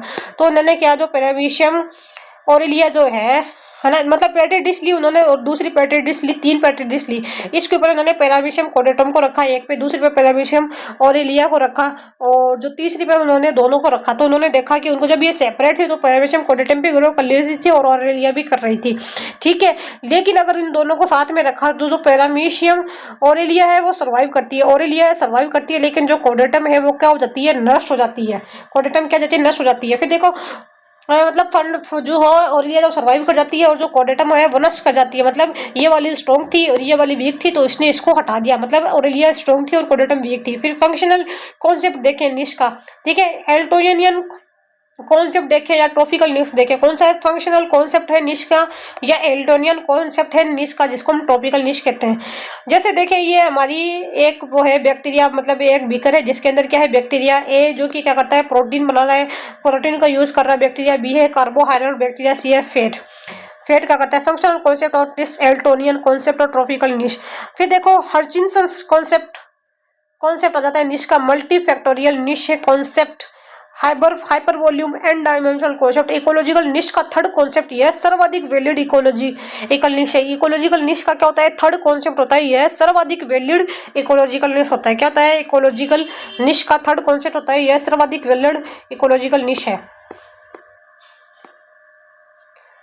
फिर देखो हंचिसन के अनुसार किसी स्पीसीज के मेंबर को फूड स्पेस के साथ साथ अबायोटिक फैक्टर, फिजिकल फैक्टर भी प्रभावित करते हैं। मतलब हंचिसन ने क्या बोला, फूड स्पेसीज के अलावा एक तीसरा इफेक्ट और करता है ऑर्गेनिज्म की ग्रोथ को, तो वो जाता है हमारा एबायोटिक फैक्टर, जिसको हम फिजिकल एनवायरनमेंट भी कहते हैं। ये एक से अधिक फैक्टर प्रभावित होते हैं, मतलब एक से अधिक प्रभावित होते हैं। फिर देखो इकोलॉजिकल सक्सेशन आ जाता है। कौन आता है हमारा इकोलॉजिकल सक्सेशन की अगर बात करें तो इसमें क्या होता है, बायोटिक सक्सेशन होता है या इकोसिस्टम डेवलपमेंट की अगर बोलते हैं। इकोलॉजिकल सक्सेशन की अगर बात करें तो इसमें क्या होता है, बायोटिक सक्सेशन या इकोसिस्टम डेवलपमेंट। ये हल्ट ने दिया था, सबके बारे में किसने बताया था, इसके बारे में हल्ट ने बताया था। कब बताया था, 1885 के अंदर बताया था। कब बताया था, 1885 के अंदर बताया था।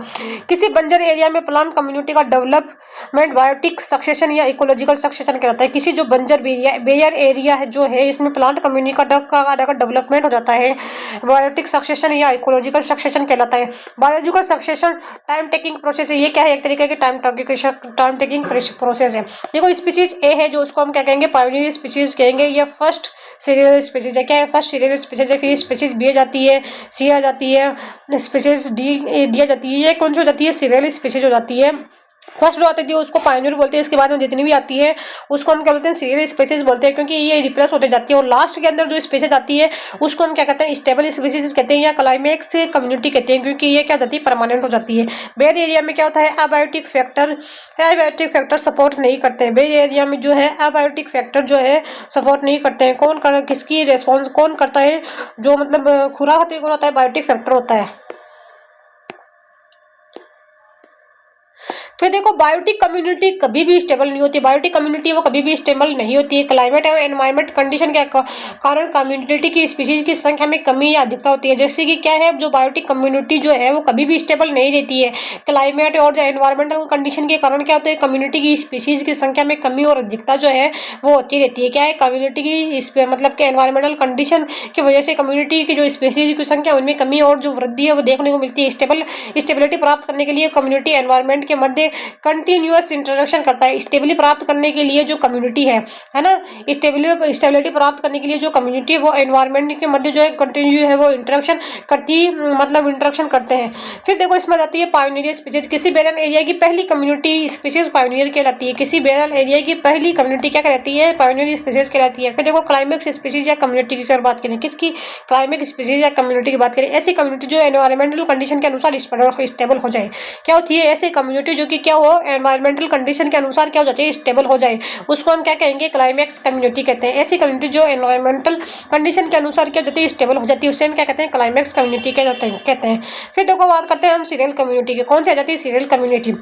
पायोनियर एंड क्लाइमेक्स कम्युनिटी के मध्य उपस्थित जो कम्युनिटी है ना, पायोनियर जो है और जो क्लाइमेक्स है उसके मध्य, इन कम्युनिटी के मध्य उपस्थित कम्युनिटी को हम सीरियल कम्युनिटी कहते हैं। इसे ट्रांजिशनल कम्युनिटी भी कहते हैं। क्या कहेंगे? ट्रांजिशनल कम्युनिटी भी कहेंगे। ये स्पीशीज ए आती है, फिर जैसे कि वो पायोनियर है, और बाद के अंदर बी आती है, सी आती है, डी आती है। क्या है? Serial community. क्यों है? क्योंकि ये जो है मतलब स्टेबल नहीं रहती है, ये डिग्रेड हो जाती है। फिर लास्ट में जो आती है, जो परमानेंट हो जाती है, उसको हम क्या कहते हैं? क्लाइमेक्स कम्युनिटी या स्टेबल कम्युनिटी कहते हैं। फिर देखा सीयर की अगर बात करें, संपूर्ण सीरियल कम्युनिटी। क्या होती है सीयर? क्या होता है? जो संपूर्ण सीरियल कम्युनिटी उसको हम क्या कहते हैं? सीयर कहते हैं। फिर succession in fresh water. Fresh water के अंदर सक्सेशन होता है तो उसे हाइड्रोशीयर बोलते हैं, और साल्टी वाटर के अंदर होता है तो उसे हम क्या कहते हैं? हेलोशीयर बोलते हैं। साल्ट के अंदर हो रहा है सक्सेशन तो उसे क्या बोलते हैं? हेलोशीयर बोलते हैं। एसिडिक के वाटर के अंदर हो रहा है, किसमें? एसिडिक वाटर में, तो उसे ओक्सोलोशीयर बोलते हैं। क्या बोलते हैं? ओक्सोलोशीयर बोलते हैं। ड्राई रीजन के अंदर बोल रहा है, कहाँ? ड्राई रीजन में अगर हो रहा है तो उसे जियोशीयर बोलते हैं।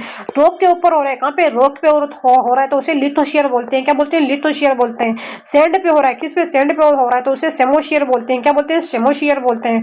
मोस्ट एरिया के अंदर हो रहा है, कहाँ पे? मोस्ट एरिया के अंदर हो रहा है तो वहां उसको क्या बोलते हैं? म्यूजोशियर बोलते हैं। क्या बोलते हैं? म्यूजोशियर बोलते हैं। सेक्सेशन ऑफ माइक्रोब और डिकम्पोजर्स जो है, अगर माइक्रोब्स डिकम्पोज मैटर कहाँ पे हो रहा है? माइक्रोब्स का हो रहा है, कहाँ पे? डिकम्पोज मैटर है जो डोम हमारे उस पर, तो उसको मैं सिरुला बोलते हैं। क्या कहते हैं? सिरुला बोलते हैं। फिर देखो हम करेक्टर देखें, किसके सक्सेशन के करेक्टर देखते हैं। Long lived plant short lived plant का ग्रेजुअली रिप्लेसमेंट हो जाता है। मतलब लॉन्ग लिव्ड प्लांट का क्या होता है? लॉन्ग लिव्ड प्लांट जो है शॉर्ट लिव्ड प्लांट का क्या होता है? ग्रेजुअली रिप्लेसमेंट हो जाता है। कम्युनिटी में कंटिन्यूअस चेंजेस होने से कम्युनिटी स्टेबिलिटी या कॉम्प्लेक्स क्लाइमेक्स की ओर पहुंचती है। कम्युनिटी में क्या होता है? कंटिन्यूअसली चेंजेस होने से क्या होता है? कम्युनिटी में क्या होता है? कंटिन्यूअसली चेंजेस होते रहते होने से कम्युनिटी जो है स्टेबिलिटी या क्लाइमेक्स की ओर पहुंचती है। किससे? स्टेबिलिटी। कम्युनिटी जो है वो कहाँ पे पहुंचती है? स्टेबिलिटी या क्लाइमेक्स की ओर पहुंच जाती है। फिर देखिए इकोलॉजिकल सक्सेशन के दौरान स्पीशीज डाइवर्सिटी, बायोमास, निश, ह्यूमस इत्यादि प्रभाव इंक्रीज होते हैं। जो इकोलॉजिकल सक्सेशन जो होता है ना, तो उसके दौरान क्या होती है? हमारी स्पीशीज है, डाइवर्सिटी है, बायोमास है, निश है, ह्यूमस, ये सारे के सारे क्या हो जाते हैं? इंक्रीज हो जाते हैं। नेट कम्युनिटी प्रोडक्शन जो है कम हो जाता है। क्या होता है? जो नेट कम्युनिटी का जो प्रोडक्शन है वो क्या हो जाता है? एक तरीके से कम हो जाता है। फिर देखो इकोलॉजिकल सक्सेशन एक डायरेक्शनल प्रोसेस है। इकोलॉजिकल जो सक्सेशन है वो क्या है? एक तरीके का डायरेक्शनल प्रोसेस है। इसके द्वारा भविष्य में कौन सी कम्युनिटी हो सकती है इसका पता लगाया जा सकता है। नेट कम्युनिटी का प्रोडक्शन जो है कम हो जाता है। इकोलॉजिकल सेक्शन के दौरान स्पीशीज डाइवर्सिटी, बायोमास, निश, ह्यूमस जो है इंक्रीज होता है। कौन कौन इंक्रीज होता है? जैसे कि डाइवर्सिटी है, स्पीशीज है, बायोमास है, निश है, ह्यूमस है, ये सब इंक्रीज हो जाता है। और जो नेट कम्युनिटी है उसका प्रोडक्शन क्या हो जाता है? कम हो जाता है। इकोलॉजिकल सक्सेशन एक डायरेक्शनल प्रोसेस है। कैसी प्रोसेस है? एक डायरेक्शनल प्रोसेस है। इसके द्वारा भविष्य में कौन सी कम्युनिटी हो सकती है इसका पता लगाया जा सकता है। इकोलॉजिकल सक्सेशन क्या है? एक डायरेक्शनल प्रोसेस है जिसके द्वारा ये भविष्य में पता लगाया जा सकता है कि कौन सी कम्युनिटी है, कौन सी कम्युनिटी होगी उसका पता लगाया जा सकता है। फिर देखो कॉजेज अगर बात करें, किसकी कॉजेज अगर सक्सेशन की अगर बात करें तो फिजियोग्राफिक फैक्टर है। कौन से? एक तो होता है फिजियोग्राफिक फैक्टर, एक होता है बायोटिक फैक्टर। कौन से होते हैं कॉजेज की अगर बात करें तो एक होता है फिजियोग्राफिक फैक्टर, एक होता है बायोटिक फैक्टर। कौन सा है? फिजियोग्राफिक फैक्टर, एक होता है बायोटिक फैक्टर। और फिर जैसे कि अब बायोटिक फिजियोग्राफिक फैक्टर की अगर बात करें तो कौन सा जाते हैं हमारे? जैसे कि सॉइल्स आ जाती है, जैसे वो एक तरीके की बायोटिक ही है। सॉइल आ गई हमारा, और सॉइल डिपोजिशन हो गया, सॉइल का एरोजन हो गया। क्या हो गया? सॉइल का डिपोजिशन हो गया, और इरोजन हो गया, वोल्केनिक लावा हो गया, लैंडस्लाइड हो गया। क्या हो गया? वोल्केनिक लावा और लैंडस्लाइड। फिर देखें बायोटिक फैक्टर की अगर बात करें तो सीरियल कम्युनिटी हो जाती है। कौन सी सीरियल कम्युनिटी है? एनवायरनमेंट के साथ इंटरेक्शन करती है। सीरियल कम्युनिटी कौन सी होती है? एनवायरनमेंट के साथ इंटरेक्शन करती है। अब देखो प्रकार देखे हम सक्सेशन के, किसके प्रकार देख रहे हैं? सक्सेशन के। तो एक होता है प्राइमरी सक्सेशन। कौन सा होता है? Primary succession. एक होता है सेकेंडरी सक्सेशन। कौन सा? प्राइमरी सक्सेशन है। और कौन सा होता है? Secondary succession. फिर देखिए प्राइमरी सक्सेशन की अगर बात करें, ऐसा बेरन एरिया बंजर भूमि जहाँ पर पहली बार कोई लिविंग ऑर्गेनिज्म डेवलप हो, अर्थात इससे पूर्व यहाँ लिविंग ऑर्गेनिज्म या कम्युनिटी उपस्थित नहीं थी। प्राइमरी सक्सेशन क्या होता है? ऐसा बेरल एरिया यानी कि बंजर भूमि जहाँ पहले कोई लिविंग ऑर्गेनिज्म डेवलप होते हैं। इससे पहले यहाँ पे कोई लिविंग ऑर्गेनिज्म नहीं था, कम्युनिटी नहीं थी, तो उसे हमें क्या कहते हैं? प्राइमरी सक्सेशन कहते हैं। जैसे कि वोल्केनिक एरिया आ गया, क्या हो गया? वोल्केनिक एरिया है, एस्चुरीज, क्या है? यूटेराइन सैंड ड्यून्स है। कौन से? एस्चुरीन है, सैंड डोल्स एस्चुरी है, सैंड ड्यून्स है, मड है, मड बिंक है, और इंजीनियस रॉक। इस प्रकार के सक्सेशन में हजारों साल लग जाते हैं। क्या लगते हैं? हजारों साल लग जाते हैं। फिर देखो सेकेंडरी सक्सेशन कौन सा जाता है? सेकेंडरी सक्सेशन यहाँ पहले वेजिटेशन उपस्थित थी, परंतु किसी नेचुरल या आर्टिफिशियल डिजास्टर के कारण कम्युनिटी पूर्णतः नष्ट हो जाती है। यहाँ पे क्या होती है? पहले जो है वेजिटेशन उपस्थित थी, लेकिन क्या होता है? नेचुरल या आर्टिफिशियल डिजास्टर के कारण कम्युनिटी क्या होती है? पूर्णतः नष्ट हो जाती है। देखो यहाँ पे क्या होता है? पहले जो है मतलब वेजिटेशन थी, लेकिन नेचुरल डिजास्टर, आर्टिफिशियल डिजास्टर के कारण कम्युनिटी क्या हो जाती है? पूर्णतः नष्ट हो गई। फिर कुछ समय बाद पुनः सक्सेशन स्टार्ट होता है। फिर कुछ समय बाद क्या होता है? पुनः सक्सेशन स्टार्ट होता है। अब एग्जांपल की अगर बात करें, एक तो होता है ग्रासलैंड जो कि 20 से 100 साल लगती है, 50 से 100 साल लगती है। कितने? 50 से 100 साल। अगर फॉरेस्ट की अगर बात करें सक्सेशन में तो कितना लगते हैं? 100 से 200 साल लगते हैं, 100 से 200 साल लगते हैं।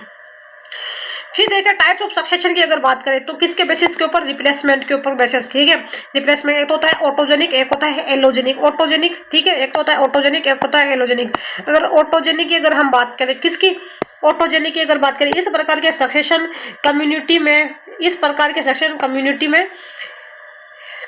एनवायरमेंटल के साथ रिएक्ट करके चेंजेस हो जाती है। कम्युनिटी जो है एनवायरमेंट के साथ रिएक्ट करती है और चेंज हो जाती है। ये community new community, old community, new community के साथ रिप्लेस हो जाती है। इसमें क्या होता है? ये कम्युनिटी जो है न्यू कम्युनिटी या old community, new community old community के साथ, और जो new community old community new community के साथ, न्यू कम्युनिटी ओल्ड कम्युनिटी के साथ में क्या होती है? रिप्लेस हो जाती है। इसे ऑटोजेनिक सक्सेशन क्या कहते हैं? क्या कहते हैं? ऑटोजेनिक सक्सेशन कहते हैं। नेचर में अपने आप ही ओल्ड कम्युनिटी न्यू कम्युनिटी से रिप्लेस हो जाती है। नेचर में जो है ओल्ड कम्युनिटी वो किसके साथ रिप्लेस हो जाती है? न्यू कम्युनिटी के साथ में रिप्लेस हो जाती है। फिर देखिए एलोजेनिक की अगर बात करें, एक्सटर्नल कंडीशन या फोसिल के कारण जो क्या है? एक्सटर्नल कंडीशन है ना, या फोर्सेस के कारण ओल्ड कम्युनिटी न्यू कम्युनिटी में रिप्लेस हो जाती है। ओल्ड कम्युनिटी जो है वो न्यू कम्युनिटी में क्या हो जाती है? रिप्लेस हो जाती है। तो उसे हम एलोजेनिक सक्सेशन कहते हैं। क्या कहते हैं? एलोजेनिक सक्सेशन कहते हैं। ओल्ड कम्युनिटी जो है न्यू कम्युनिटी के साथ में क्या हो जाती है? रिप्लेस हो जाती है। इसे हम क्या कहते हैं? एलोजेनिक सक्सेशन कहते हैं। क्या कहते हैं? एलोजेनिक सक्सेशन कहते हैं। फिर देखिए प्रोसेस की अगर बात करें इकोलॉजिकल सक्सेशन की, किसकी प्रोसेस की बात करें? इकोलॉजिकल सक्सेशन की। सबसे पहले क्या होता है? न्यूडेशन होता है ना। सबसे पहले क्या होता है? न्यूडेशन। किसी बैरल एरिया का निर्माण करने के लिए वहां से कम्युनिटी को हटाया जाता है। इसे न्यूडेशन कहते हैं। यानी कि कोई हमको बैरल एरिया का निर्माण करना है तो वहां से क्या होता है? कम्युनिटी को हटाया जाता है, उसे न्यूडेशन कहते हैं। न्यूडेशन कोई टोपोग्राफिकल चेंजेस हो सकता है। क्या हो सकता है? न्यूडेशन क्या होता है? टोपोग्राफिकल चेंजेस हो सकता है, जैसे कि सॉइल का इरोजन है, वोल्केनिक एरिया है, क्या हो गया? वोल्केनिक एरिया हो गया, अर्थक्वेक हो गया, भूकंप हो गया, लैंडस्लाइड हो गया, ह्यूमन एक्टिविटी और फूड फायर, ये सब हो सकता है। यहाँ सॉइल फॉर्मेशन की अर्ली स्टेज, यहाँ पे क्या होता है? सॉइल फॉर्मेशन की अर्ली स्टेज होती है। फिर देखो इन्वेजेशन, इसकी ठीक क्या बनेगी? नीम क्या है? नीम। फिर देखो इन्वेजेशन, जब एक बेर एरिया में कोई स्पीसीज सक्सेसफुली एस्टेब्लिश हो जाए, क्या होता है? जब कोई बेरी एरिया के अंदर कोई स्पीसीज जो है सक्सेसफुली एस्टेब्लिश हो जाए तो यह 3 प्रकार से हो सकती है। एक तो होता है माइग्रेशन, एक होता है इक्वसिस, एक होता है एग्रीगेशन। कितने प्रकार से होता है? इन्विजन कितने होता है? मिया। देखो माइग्रेशन से क्या होता है? किसी बेरन एरिया पर हवा जल के द्वारा प्लांट की रिप्रोडक्टिव स्ट्रक्चर जैसे सीड स्पॉट्स आ जाते हैं। क्या होता है? बेर एरिया पर जल या हवा के द्वारा क्या होता है? प्लांट रिप्रोडक्टिव स्ट्रक्चर सीड्स या स्पॉट्स आ जाते हैं। ठीक है, उसे हम क्या कहते हैं? माइग्रेशन कहते हैं। फिर देखिए इसके अंदर क्या हो जाता है? इक्वसिस की अगर बात करें, किसी नए एनवायरमेंट में किसी स्पीसीज सत्यापन या स्टेब्लिश होना। अब जो है यहाँ पे क्या होगी, इस नए एनवायरमेंट में स्पीशीज सत्यापन या स्टेब्लिश होना 81 स्केल आती है। क्या कहलाती है? 81 स्केल आती है। फिर देखो एग्रीगेशन की अगर बात करें, किसकी एग्रीगेशन की अगर बात करें, 21 के बाद स्पीशीज के रिप्रोडक्टिव मेंबर की संख्या इंक्रीज हो जाती है। एग्रीगेशन किसी नए एनवायरनमेंट में स्पीशीज का नया मतलब स्टेब्लिश हो जाती है। माइग्रेशन में तो स्पोर आएगा, यहाँ पे क्या हो जाएगी, वो स्टेब्लिश हो जाएगी। जो प्लांट स्पीशीज है स्टेब्लिश हो जाना 21 के जाता है। फिर देखो एग्रीगेशन में क्या आता है, 21 के बाद स्पीशीज के रिप्रोडक्टिव मेंबर की संख्या इंक्रीज हो जाती है। इसमें क्या होगा, मतलब ये जो स्टेब्लिश हुई है प्लांट स्पीशीज वो रिप्रोड्यूस करके अपनी संख्या बढ़ाएगी। फिर देखिए कंपटीशन की अगर बात करें, कंपटीशन होता है, कौन होता है, कंपटीशन या कोऑक्शन होता है। लिमिटेड स्पेस पर स्पीशीज के इंडिविजुअल की संख्या बढ़ाने ऐसे हैबिटेट एंड न्यूट्रिशन के लिए कंपटीशन स्टार्ट हो जाता है। मतलब लिमिटेड स्पीशीज लिमिटेड स्पीशीज पे क्या होता है, इंडिविजुअल की संख्या बढ़ने से या हैबिटेट एंड न्यूट्रिएंट के लिए क्या होता है, कंपटीशन स्टार्ट हो जाता है। इंडिविजुअल एक दूसरे को अपना कोएक्शन के द्वारा प्रभावित करते हैं। इंडिविजुअल जो है अपने एक दूसरे को क्या करते हैं, खुद का कोएक्शन के द्वारा प्रभावित करते हैं। फिर देखो रिएक्शन की अगर बात करें, स्पीशीज के अंदर जो कम्युनिटी एनवायरनमेंट के साथ रिएक्ट करती है। रिएक्ट में क्या होता है, स्पीशीज को जो कम्युनिटी होती है वो एनवायरनमेंट के साथ रिएक्ट करती है, जिससे एनवायरनमेंट मॉडिफाइड हो जाता है। जिससे क्या होता है, जो एनवायरनमेंट रहता है वो क्या होता है, मॉडिफाइड हो जाता है। जैसे कि सोयल, वाटर, टेम्परेचर है। कौन कौन हो जाता है, सोइल आ जाती है, वाटर आ जाती है और टेम्परेचर आ जाता है। फिर देखिए सोइल वाटर टेम्परेचर लाइट में परिवर्तन आते हैं। जैसे सोइल वाटर टेम्परेचर लाइट में परिवर्तन आते हैं, जिसके कारण एक्सिस्टिंग कम्युनिटी को यह एनवायरमेंटल फेवर नहीं करता है। जिसके कारण क्या होता है, जो एग्जिस्टिंग कम्युनिटी को यह एनवायरमेंट जो है वो फेवर नहीं करता है ना। एग्जिस्टिंग कम्युनिटी को एनवायरमेंट फेवर नहीं करता है, जिसके कारण old species new species, old species जो है न्यू स्पीशीज ओल्ड स्पीशीज जो है न्यू स्पीशीज में, और ओल्ड स्पीशीज न्यू देखो ओल्ड स्पीशीज न्यू स्पीशीज में, और जो न्यू कम्युनिटी है जो ओल्ड कम्युनिटी जो है न्यू कम्युनिटी, देखो old species new community new species के अंदर कन्वर्ट हो जाती है, और जो ओल्ड कम्युनिटी है वो न्यू कम्युनिटी के अंदर रिप्लेस हो सकती है। फिर देखो स्टेबलाइजेशन और क्लाइमेक्स, क्या होता है स्टेबलाइजेशन और क्लाइमेक्स की अगर बात करें, फाइनल टर्मिनल कम्युनिटी होती है। क्या होती है, फाइनल टर्मिनल कम्युनिटी होती है ऐसी कम्युनिटी जो एनवायरनमेंट के अकॉर्डिंग अपने अंदर अडेप्टेशन डेवलप करके एनवायरनमेंट के अकॉर्डिंग स्टेबल हो जाते हैं। ऐसी कम्युनिटी जो कि एनवायरनमेंट के अकॉर्डिंग, जो कि किसके अकॉर्डिंग, एनवायरनमेंट के अकॉर्डिंग अपने अंदर अडेप्टेशन और डेवलप करके एनवायरनमेंट के अगर खुद को स्टेबल हो जाए तो इसे हम क्या कहते हैं, क्लाइमेक्स स्टेज कहते हैं। इससे क्लाइमेक्स कम्युनिटी स्टेज या क्लाइमेक्स कम्युनिटी कहते हैं। यह कम्युनिटी दूसरी कम्युनिटी के द्वारा रिप्लेस नहीं होती है। ये कम्युनिटी है जो दूसरी कम्युनिटी के द्वारा रिप्लेस नहीं होती है। फिर देखो हाइड्रोस्फीयर की अगर बात करें, क्या होता है, जब सक्सेशन जो है कहाँ पे होता है, वाटर के अंदर होता है, तो उसे हम हाइड्रोस्फीयर कहते हैं। किसी नए पॉन्ड या लेक में है हाइड्रार्च सक्सेशन निम्न प्रकार से होता है। क्या है, पॉन्ड है और जो लेक है उसके अंदर जो हाइड्रार्च सक्सेशन है वो निम्न प्रकार से होता है। जैसे कि फाइटोप्लैंक्टन की अगर बात करें, किसके फाइटोप्लैंक्टन की अगर बात करें तो क्या होते हैं, पियोनियर।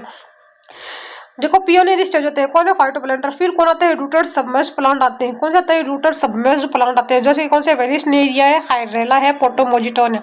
रूटेड सबमर्ज्ड प्लांट आते हैं, कौन से, वेलिसनेरिया, हाइड्रेला है, पोटोमोजिटोन है। फिर रूटेड फ्लोटिंग प्लांट आते हैं, कौन से आते हैं, रूटेड फ्लोटिंग प्लांट आते हैं। जैसे कि आइकोनिया हो गया, निम्फिया हो गया, कमल हो गया। रूटेड फ्लोटिंग प्लांट आते हैं, कौन से, आइकोनिया है, निम्फिया है, और कौन से आते हैं, निलंबो है। आइकोनिया है, निम्फिया जो कि निलंबो। फिर देखो आते हैं ड्यू टू स्वाम्प स्टेज, कीचड़ दलदली आ जाते हैं। फिर कौन से आते हैं, दलदली वाले आ जाते हैं, है ना। जैसे हम सेजिटेरिया टाइफा, कौन सा आता है, सेजिटेटर टाइफा। फिर देखो आ जाते हैं हमारे दलदली आते हैं, कौन से आते हैं, कीचड़ के बाद में कौन सा दलदली, मार्शी विडो स्टेज। कौन सी होती है, मार्शी विडो स्टेज होती है, जिससे आइपोमिया और कैरेक्स, कौन सा, आइपोमिया और कैरेक्स। देखो रूटेड सबमर्ज्ड वुडी शब्स और सीरियल वुडी शब्स आते हैं, ठीक है, वुडी शब्स आते हैं। वुडी शब्स किसमें कन्वर्ट हो जाते हैं, सीरियल स्टेज के अंदर, और सीरियल स्टेजेस किसमें जाते हैं, रूटेड फॉरेस्ट के अंदर कन्वर्ट हो जाते हैं, रूटेड सबमर्ज्ड के अंदर। देखो रूटेड सबमर्ज्ड के अंदर कौन आते हैं, रूडी शब्स आते हैं। फिर ये सीरियल स्टेजेस में कन्वर्ट हो जाते हैं। अब जो सीरियल स्टेज है वो किस में कन्वर्ट हो जाएगी, रूटेड सबमर्ज्ड में कन्वर्ट हो जाएगी। फिर देखो वुडी शर्ब की अगर बात करें, किसकी बात कर रहे हैं, वुडी शर्ब की अगर बात करें तो उसके अंदर ट्री कम्युनिटी आती है। कौन सी आती है, ट्री की जो कम्युनिटी वो आ जाती है। ये क्लाइमेक्स स्टेज को शो करती है, किसको शो करती है, जो क्लाइमिंग स्टेजेस को शो करती है। फिर आगे बात करते हैं लिथोस्फीयर की। किसकी? लिथोस्फीयर की अगर बात करें, किसकी बात कर रहे हैं? लिथोस्फीयर की। सक्सेशन कहाँ पे होता है? रॉक पे होता है। कहाँ पे? जब सक्सेशन रॉक पे होता है तो उसे हम क्या कहते हैं? लिथोस्फीयर कहते हैं। सबसे पहले जो पायनियर स्टेज होती है उसमें तो क्रस्टोज लाइकन आते हैं। कौन से क्रस्टोज लाइकन आते हैं? कहाँ पे आते हैं? रॉक के ऊपर आता है। कौन से क्रस्टोज लाइकन आते हैं? कहाँ पे? रॉक के ऊपर। जैसे राइजोकार्पन। कौन सा है एग्जाम्पल? है राइजोकार्पन। फिर बाद में आते हैं सी एफ। ठीक, क्या होगी? C F, M, H, S, M, must must. देखो सबसे पहले आएगी क्रस्टोज लाइकन, फिर फोलियोज लाइकन, फिर मोसेज आ जाएगी। देखो सबसे सी एफ, हम सी एफ मस्त की ट्रिक बनाएंगे। C F moss, C for crustose, F for foliose, M for moss, H for herb, S for shrub, T for tree. ठीक है, तो सबसे पहले आएगी क्रस्टोज लाइकन रॉक के ऊपर जो कि पायोनियर है, जैसे कि राइजोकार्बन। फिर जाते हैं राइजोकार्पोन, फिर जाते हैं फोलियोज लाइकन। कौन सा आता है? फोलियोज लाइकन, जैसे कि डर्मेटोकार्पोन। फोलियोज का कौन सा एग्जाम्पल है? डर्मेटोकार्पन है। कौन है? डर्मेटोकार्पन। फिर देखो इसके बाद आती है मोसेस से लेकर जो शर्ब तक है, महस तक जो है ये शर्ब सीरियल स्टेज कहलाती है। महस तक कौन सी सीरियल? फोलियोज लाइकन जो है डर्मेटोकार्पन। फिर आ जाती है मोसेज जिसके अंदर आती है पॉलीट्राइकम। कौन सी आती है मोसेज में? पॉलीट्राइकम। फिर आ जाते हैं हर्ब। हर्ब के अंदर कौन आ जाते हैं? इल्यूशिंस, एस्ट्रीटिडिया। कौन सी आती है? एरिस्टिडिया। फिर बाद में ये सारे सीरियल स्टेजेस। फिर बाद में आता है शर्ब। शर्ब के अंदर कौन सा आता है? जिजीफस। शर्ब में कौन आता है? जिजीफस। फिर आता है ट्री। ट्री जो है क्लाइमेक्स को रखते हैं। शर्ब में कौन से? जिजीफस। हर्ब कौन सा है? इल्यूशंस और एरिस्टिडिया। फिर मोसेस की अगर बात करें तो कौन सी है? पॉलीट्राइकम। फेलोज लाइकन को होता है डर्मेटोकार्पन। और जो क्रस्टोज लाइकन था वो कौन सा था? वो तो हमारा राइजोकार्पन जो कि पायोनियर स्टेज को दर्शाता है। ठीक है, फिर बाद के अंदर देखें हाइड्रोशीयर की अगर बात करें, कौन सा होता है? हाइड्रोशीयर जो है इसकी बात करें तो फास्ट सक्सेशन होता है। क्या था? हाइड्रोशीयर वाटर में फास्ट सक्सेशन होता है। पियोनियर जो होती है ना, पियोनियर वो कौन होता है? फाइटोप्लैंक्टन होता है। कौन होता है? फाइटोप्लैंक्टन होता है। मार्जिन जो होता है ना वो कहाँ पे रहता है? सेंट्रल रहता है। मार्जिन कहाँ पे? सेंट्रल में। अगर जियोशीयर में देखें तो जो सक्सेशन होता है वो क्या होता है? स्लो होता है, जबकि हाइड्रोशीयर में क्या हो रहा था? फास्ट हो रहा था। और जो पायोनियर थे जियोशीयर में वो कौन थे? लाइकन थे। कौन थे? लाइकन थे। और कौन सा लाइकन है? Crustose lichen. कौन सा जाता है? Crustose lichen. और इसमें कौन था? पायोनियर फाइटोप्लैंक्टन हो जाते हैं। और जो मतलब मार्जिन जो रहता है मतलब वो यूनिफॉर्मली रहता है। कैसा रहता है? यूनिफॉर्मली। फिर आ जाते हैं हमारे एटमॉस्फेयर की लेयर्स आ जाती है।